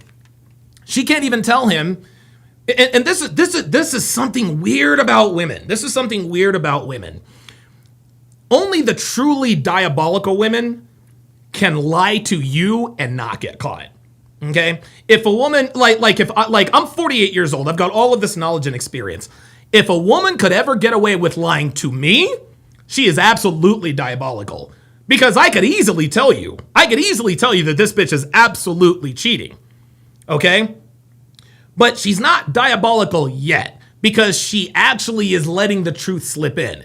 Because a truly diabolical woman would say, no, I have never cheated. But she's not quite there yet. So instead of, and because she can't bring herself to lie about cheating, what? Are you serious? What are you talking about? She's doing everything except answering the question, which means the answer is yes, I've cheated on you. But she can't come out and say that, otherwise she gets caught. So she's answering the question with a question. You've been posting on social media, a scene where you're drinking without friends. I don't know what the you're with. Well, say something. No, I have never cheated on you. And what are you doing right now? Stop the cap. You're kidding me, right? No, I'm not kidding. No. You're not telling me where you're at and you're over here drinking with this man? Are you serious right now? Yes, You dead ass. told me to come here to get some photos. Like, what the Stop with the bullshit excuses. It's not a excuse, it's true. I came for the photos and then It is true. It is true. She did come for the fucking photos, but you gave this man your number. You're having drinks with this man, and you're about to go out with this man. I got busy. Well, anyways, this is a setup, and he's in on it. Oh, she's gonna trip with the cameras. Yep. You were giving me signs that you're not even interested in me anymore, and I wanted to see for myself. And he did. What do you mean not interested? Because I don't text you all the time? Because you're working all the time? There it is. There it is. There it is. There. Oh, because you're working all the time? Flipping it. But I still talk to you, no matter what. Even if I'm busy, I still make time for you. You sometimes go days without talking to me. Oh, no. You go days without talking to him. Days because I'm working. And what am I doing? I'm doing you favors while you're gone? No, thank you though. Oh. But you still did something wrong though.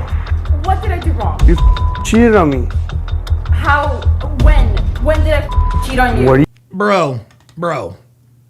Look, man. Look. Guys, and this is something else to note as well.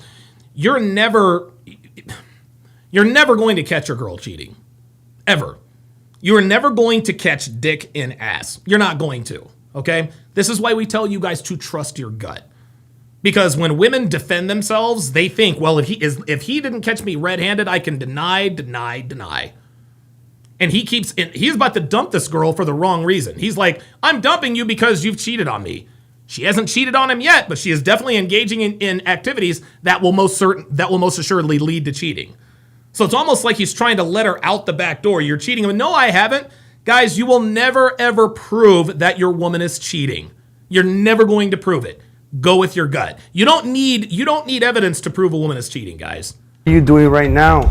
You just need to pay attention. Like, Stop trying to play the victim. you're dumb. You're dumb. Okay. I'm just here drinking wine, chilling. I literally came to get your photos. I don't know what to say. Like, what the Yeah, you proved me right that you are a cheater. How the am I cheating? How the am I cheating You're right literally now? drinking with another man, dog. What the talking about? Are you kidding me? Yes. As a friend? A friend? As a friend? She's cooked, bro. Get on her ass. Yep. You're dumb. Why are Honestly, you... you're acting stupid.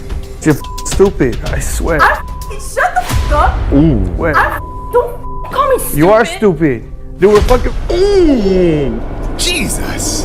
I did not see that one coming.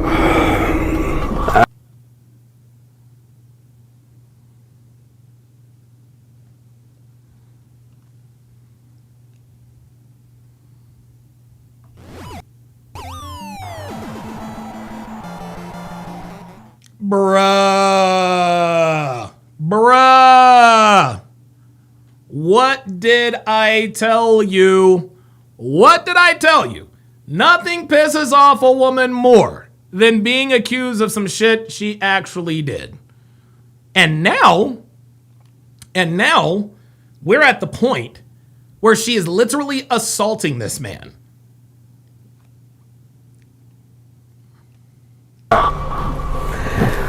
We recorded everything. There it is. Yeah, they gotta get out there. Yeah, look, let's go. Charlie got cued us in and didn't get mad. Shut the f up. Don't call me stupid. You are stupid. Dude, we're fucking recording. Remix. Dude, we're fucking recording.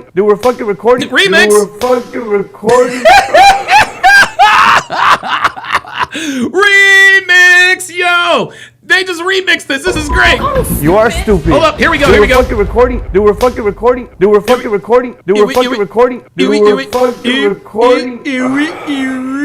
Alright. Remix. God damn. We recorded everything. There's cameras everywhere. We saw everything. We saw everything. Ah, this is funny as fuck. So this is the reason why she was asking, what is all this about? Blah, blah, blah, blah, blah. He's telling her things that she knows happened, but she's like, well, nobody saw anything, so I can just deny. Right? Well, now when they come in, we recorded everything. Now she knows she's cooked. Thing from the beginning. Look at her. Say hi. Uh-huh. Oh, now you're shy now, huh? Oh, yeah. You're happy earlier. I don't know what the f I don't know what the f you're doing. Yeah, so this entire thing was a loyalty test. We just wanted to see like if you would cheat on your boyfriend, and so he wanted to put you to a test. Art is just pretending to have been into you. Your boyfriend was here the entire time, so he saw you when you came the first time. He saw you. Gotcha, bitch. Yes, sir. When you came the second Oh, yeah, this is fucking stupid, and it is fucking dumb, especially because you got caught. time, and he saw you agreeing to go to dinner with Art, and while you didn't physically cheat yet, your intentions were definitely there. Yep. Were they Yes, there? they were. Yes. Stupid. Okay. She's taking off. She doesn't want to stay, talk, explain herself. No, because she knows she's caught. You handled that well, Charlie. You handled that very well. Better man than me. Damn, Charlie, you ate that. You are right about that. Did y'all hear that? You're a better man than me. You handled that well, Charlie. You handled that very well. Better man than me. Damn, You're a better man than me. I think we all know what he meant. Charlie, you ate that slap up. Yeah, I see it like part of it. I see it. It's a little red. You good? Yeah, I'm good. Oh well. She lost a solid one, man. Just focus on you and, work and grinding and building. Just stick to the bread, bro. It's never gonna leave you. Yeah. It's all good. Yes, sir. Me and you drinking. Hey!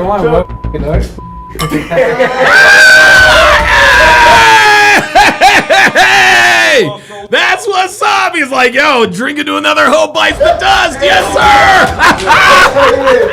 Hell yeah, bro. You gonna Yo! Don fucking DeMarco. Oh, shit. Oh, my God. Wow. Good job out of him, man. Good job out of him. Holy shit.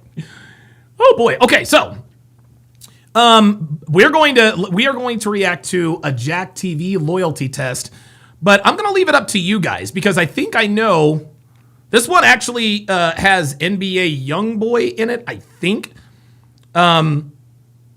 It says, will his girlfriend cheat at an NBA YoungBoy concert? I have no idea how that. Because somebody mentioned that the last Jack TV one was wild, but I don't like watching the ones where the guys get caught cheating because it's just different.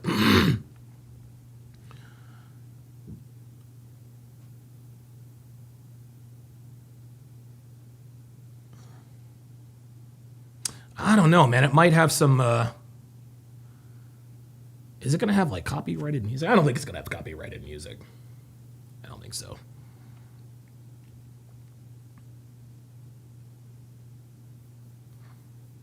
Solus J.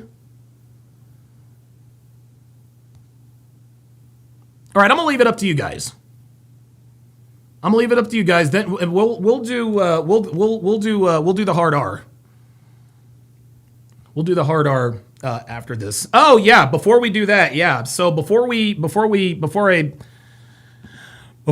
that down, so let me know which Jack TV one you guys want me to break down. Yeah, Hard Archives. Yeah, Phoenix Light Game says there may be copywritten music. Yeah, there probably is.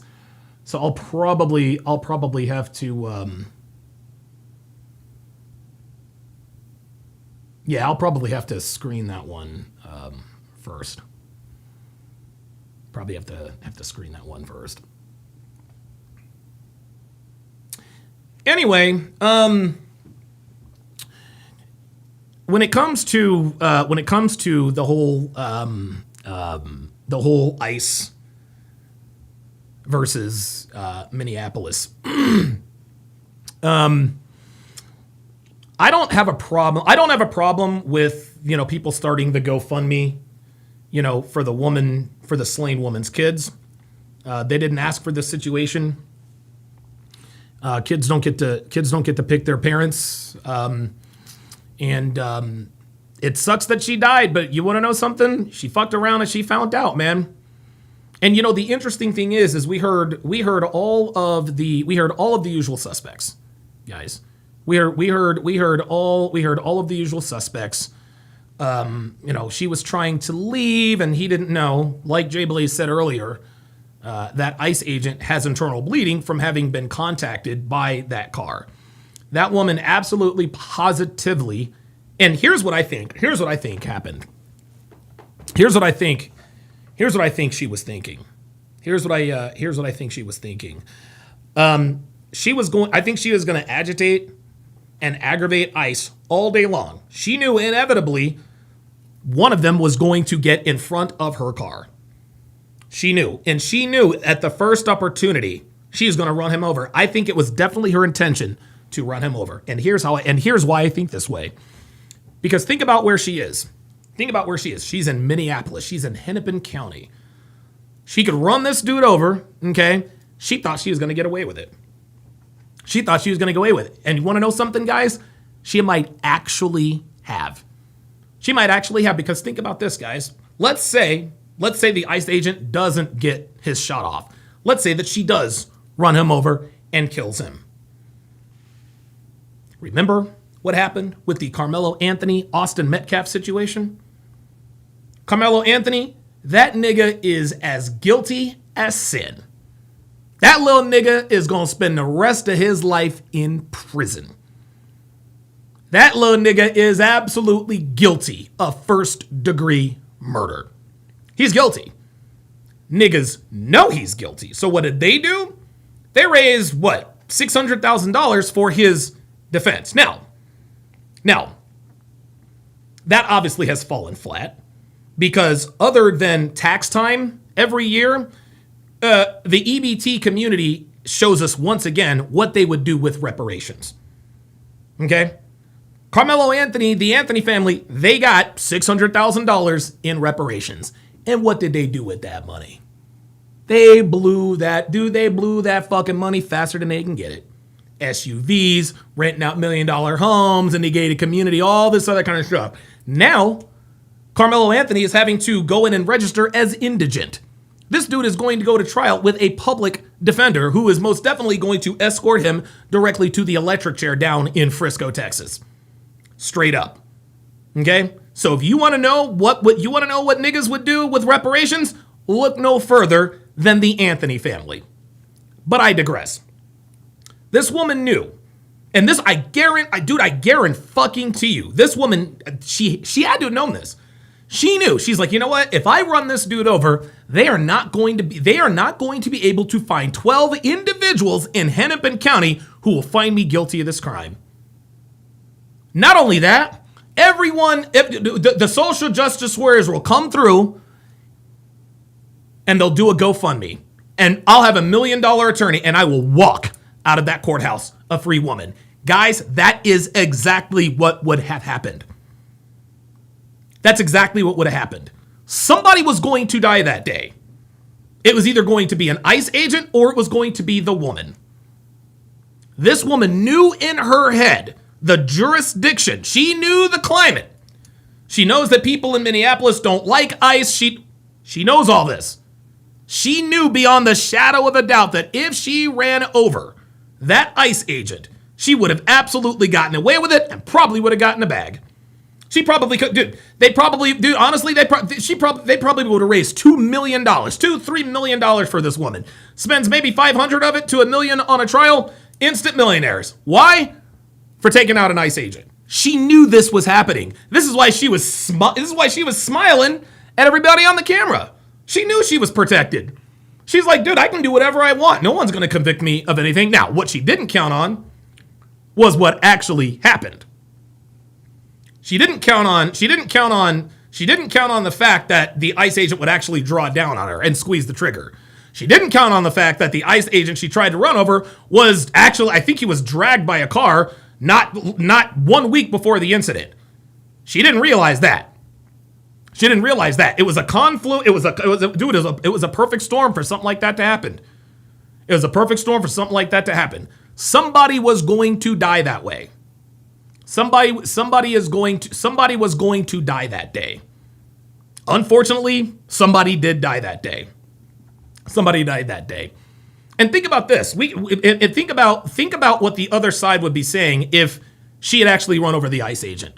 They would be rejoicing his death, just like they rejoiced the death of Kobe Bryant, just like they rejoiced the death of Kevin Samuels, just like they celebrated the death of Charlie Kirk. See, us on this side, we actually see things in a human light, right? We separate the person from their actions. Okay, she was a shitty person, but she didn't have to die. Like, you know what I mean? Like, it kind of sucks that she died. Had it been the other way around, and had she succeeded with what she was trying to do, the other side would be openly celebrating the death of an ICE agent. Absolutely. This woman's intentions were clear from the start. She wanted to agitate, and she wanted to inflict bodily harm on somebody. And I do believe that she wanted to unalive that dude. That's why she hit the accelerator when he was right in front of her. The reason why this woman was so bold and so brazen to do what she did is because she knew, not think. She 100% knew. She knew she'd get away with it.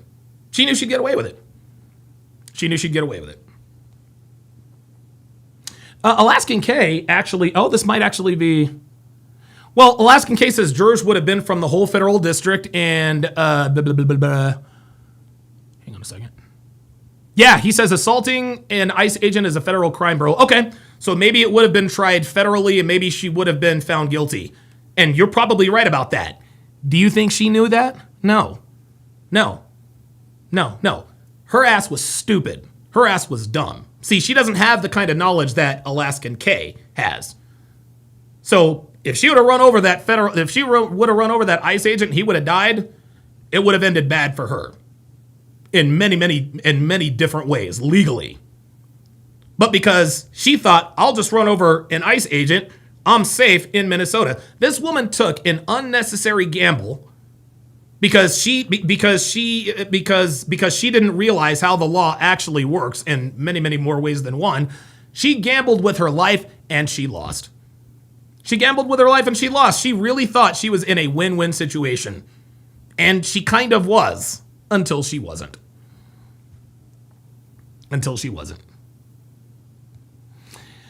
Level Up Man says, we hate that she died. We also understand that she 100% contributed to her own fate. Yep. Yeah, absolutely. She is responsible for being unalived that day. She is responsible for her own death. She is responsible. This is what happens when you hit the throttle, the accelerator, with a person with a gun in front of you. You fucked around and you found out. Or as Yoda would put it, fucked around she did. Wait, how does it go? Hold on. I forgot what it was.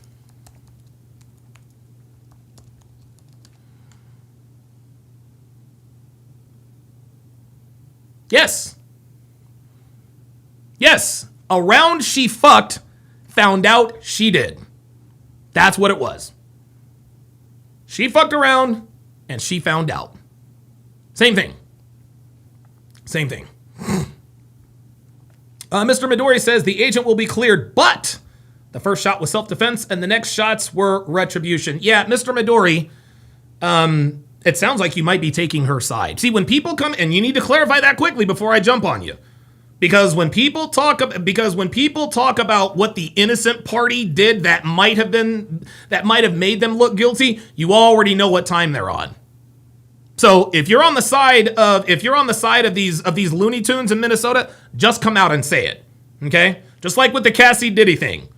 Okay? There are some people who just wanted Diddy to be free because he's black. How did they do it? Well, Diddy might be guilty, but Cassie was in on it too. Yeah, Cassie was in on it too. That does not mean that Sean Diddy Combs is any less guilty of the horrendous crimes that he was accused of.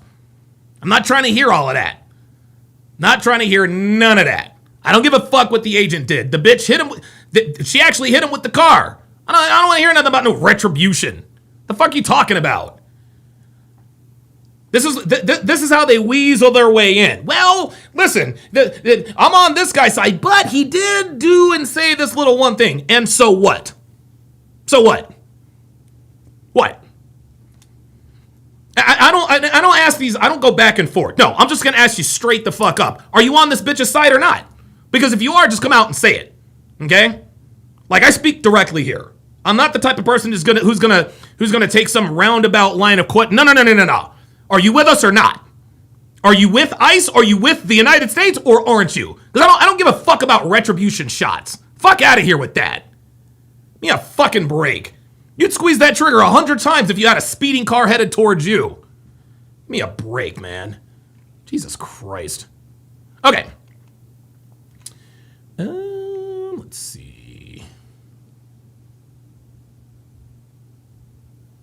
Legend said with the $5 super chat, says villainizing ICE in the media was a big part of this liberal outrage. Absolutely. Absolutely. And she fell for it hook, line, and sinker.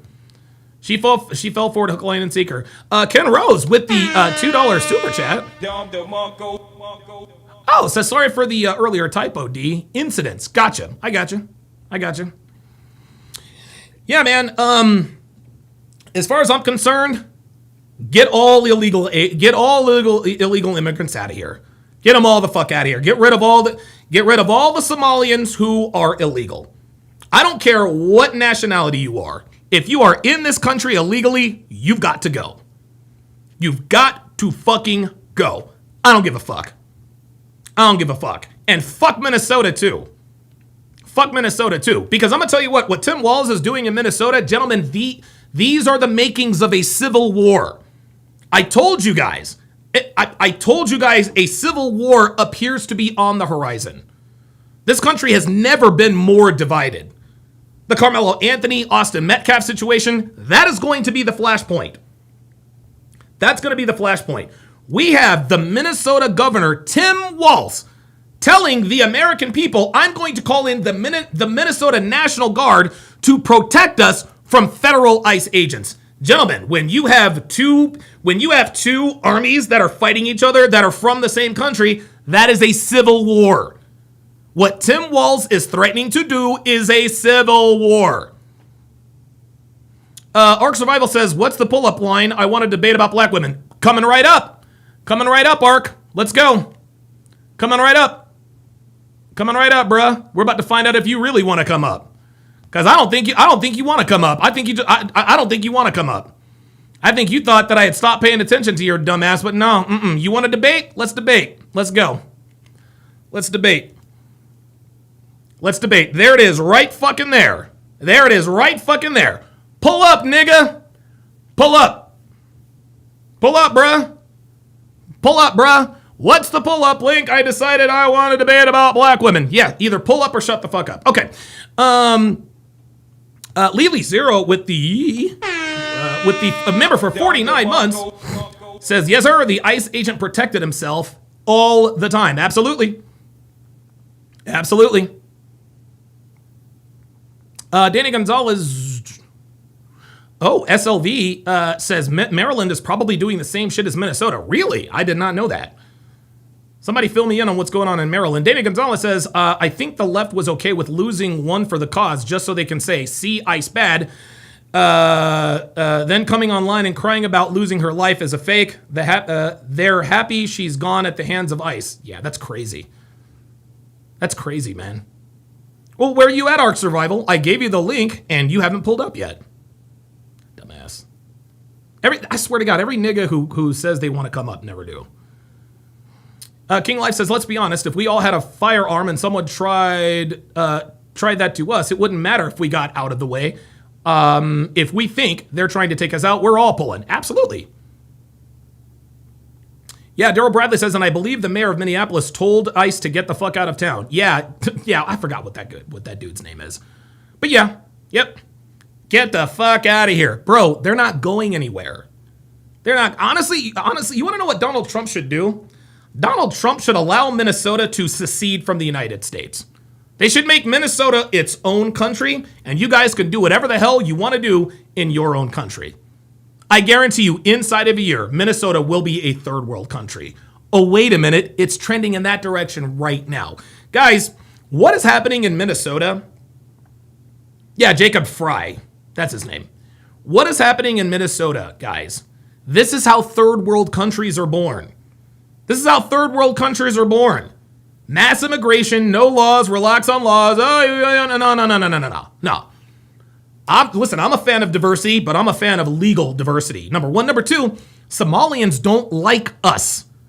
They do not like us. We are letting people cross the borders who do not like us, who are literally stealing from us and sending money back to their country. I think the Minnesota airport is just reported they found $100 million in cash. Why? Because Somalians were taking suitcases with $1 million, pardon me, and flying to Somalia. It's absolutely unbelievable that we have allowed this disease to come in and infest an entire populace. And now we have American people risking their own lives for people who could not care less about them. Somalians don't like you. They hate you, yet you defend them. Crazy. Truth Right says, even Canada doesn't want Minnesota. No, they don't. Parker, the gingerbread man, says, sure hope that doesn't happen as a Minnesotan. Bro, it's already started, man. Dude, when your governor, who is a governor, for those of you guys who don't, a governor is basically the president of the state. Okay? The governor is the president of the state. That is one level down from president of the United States. You have the president of Minnesota and the mayor of Minneapolis, all of the powers that be, pushing back against ICE. Still waiting on Ark Survival. Still waiting on Ark Survival. When your leaders are actively rebelling against the government, gentlemen, this is how civil war starts. This is how civil war starts. If there were a civil war in this country, I think conservatives we'd probably win that war about a half an hour.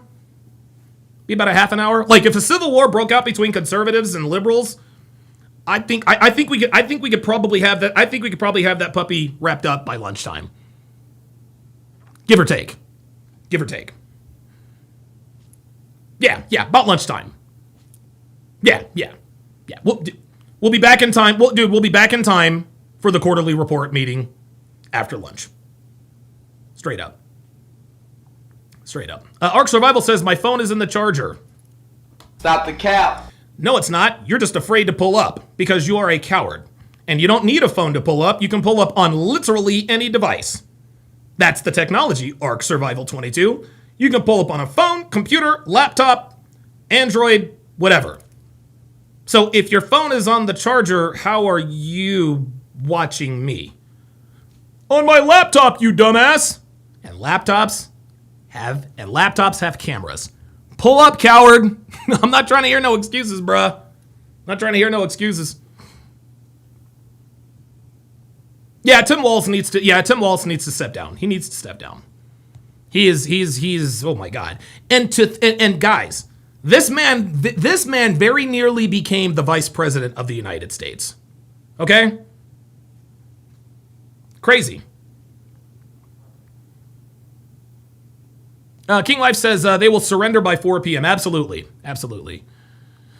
Yeah, Jay Blaze says the liberals would target kids and evil. Yeah, if the Civil War ever broke out, yes. People on the other side, they'd definitely go after our children. They would. See, we would spare the kids because we understand that they don't choose their parents. Dude, they would kill every one of us. Every one of us. Every one of us.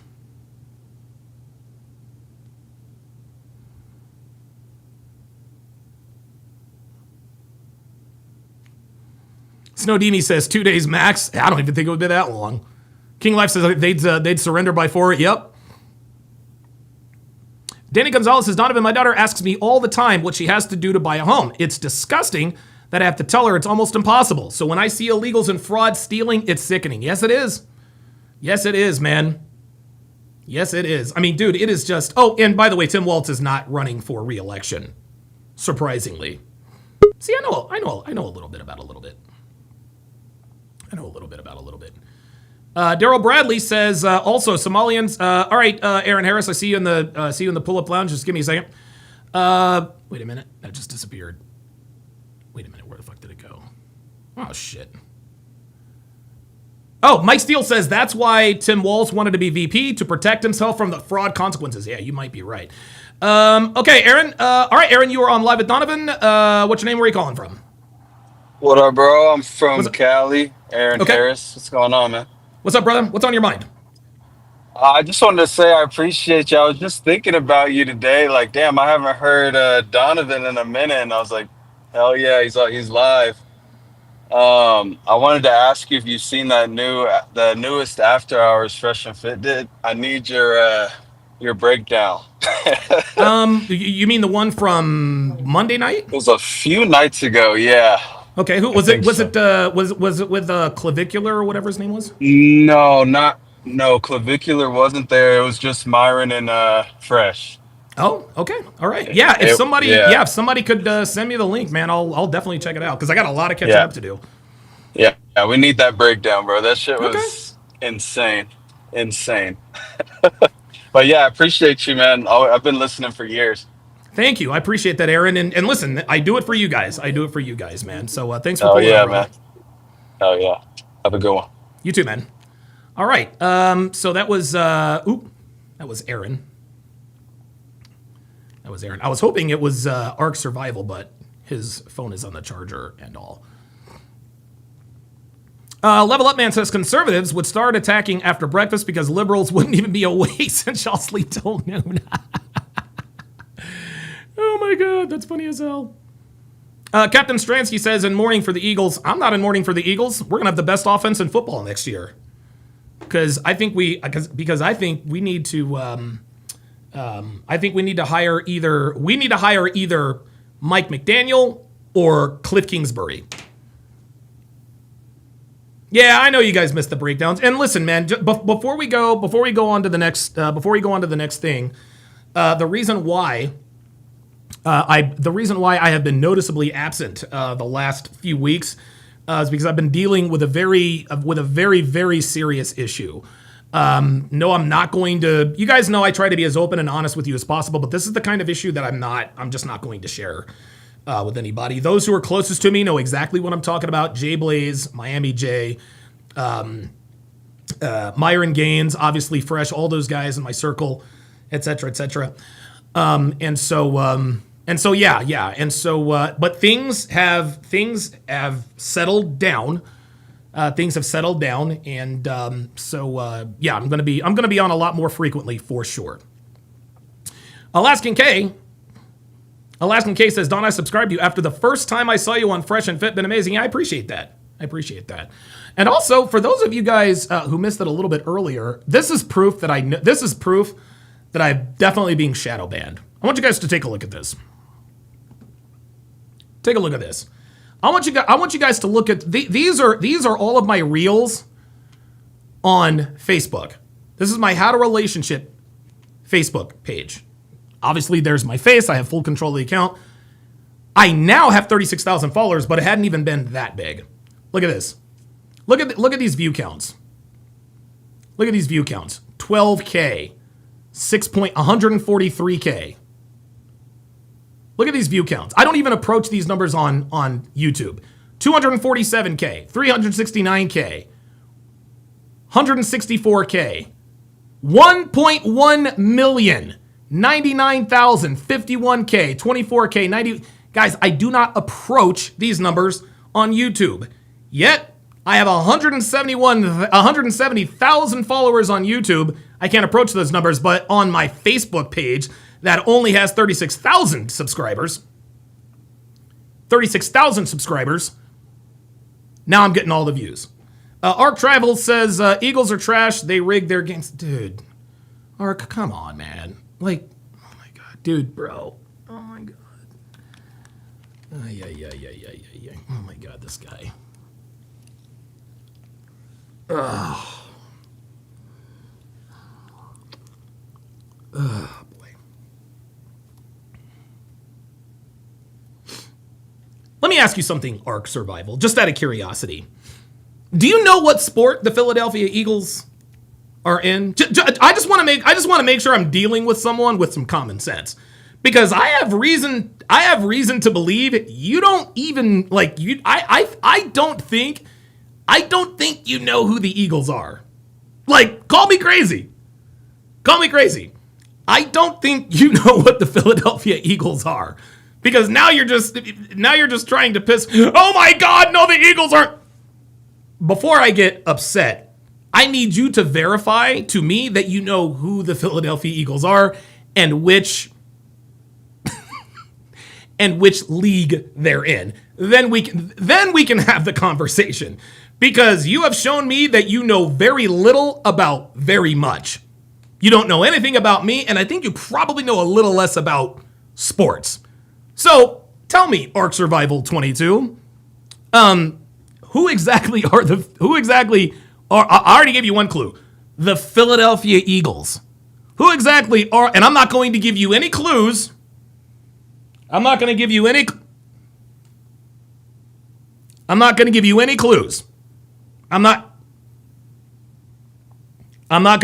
clues. None at all. None at all whatsoever. Now, the Eagles aren't trash, but their offense was trash, and this is why we fired Kevin Patullo. All right. Okay, we're going to do the Hard R podcast.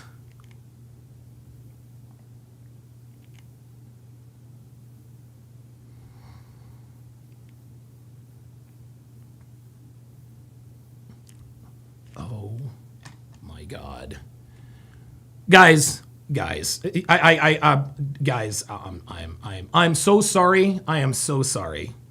I am so sorry. I'm going to put you guys through this. But I need to, and guys, please, I need you guys to, I'm going to apologize in advance for what you guys are about to see. This nigga, hold up. Oh my God, this nigga.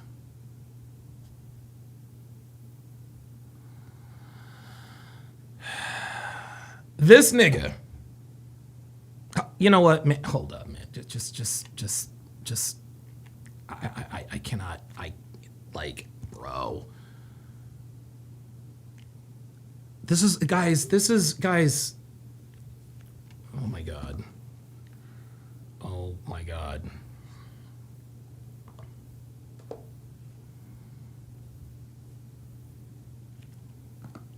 Hold on, y'all. Please, just bear with me. Bear with me. I promise I'm going somewhere with this.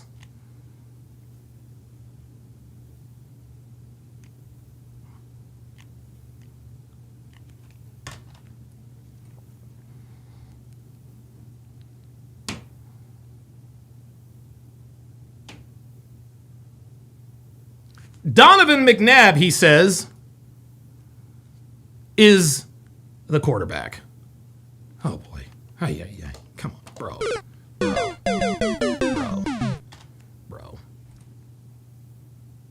Donovan McNabb is my age, you idiot! Dude, you can't even... Hang on a second. Who is the starting quarterback for the Philadelphia Eagles?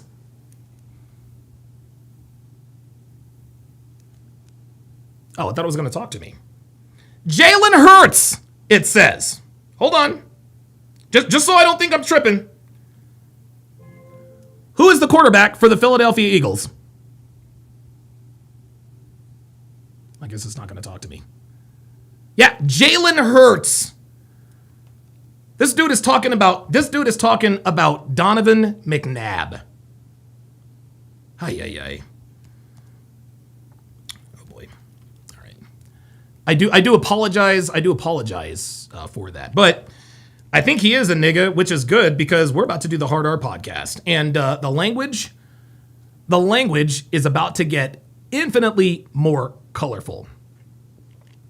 So I am going to say goodbye. Let me see.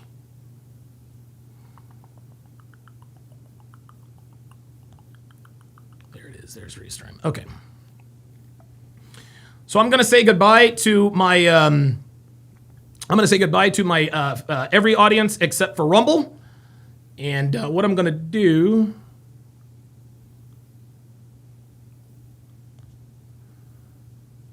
I'm going to put the Rumble link. Here we are. I'm going to put the Rumble link in the chat. So we can actually have, real conversations. And so I can tell this Ark Survival guy what I really think of him, because I know he's trying to bait me to say something stupid. But I'm going to say something stupid to him in the way I want to. So goodbye, Facebook. Goodbye, YouTube. Goodbye, Twitter.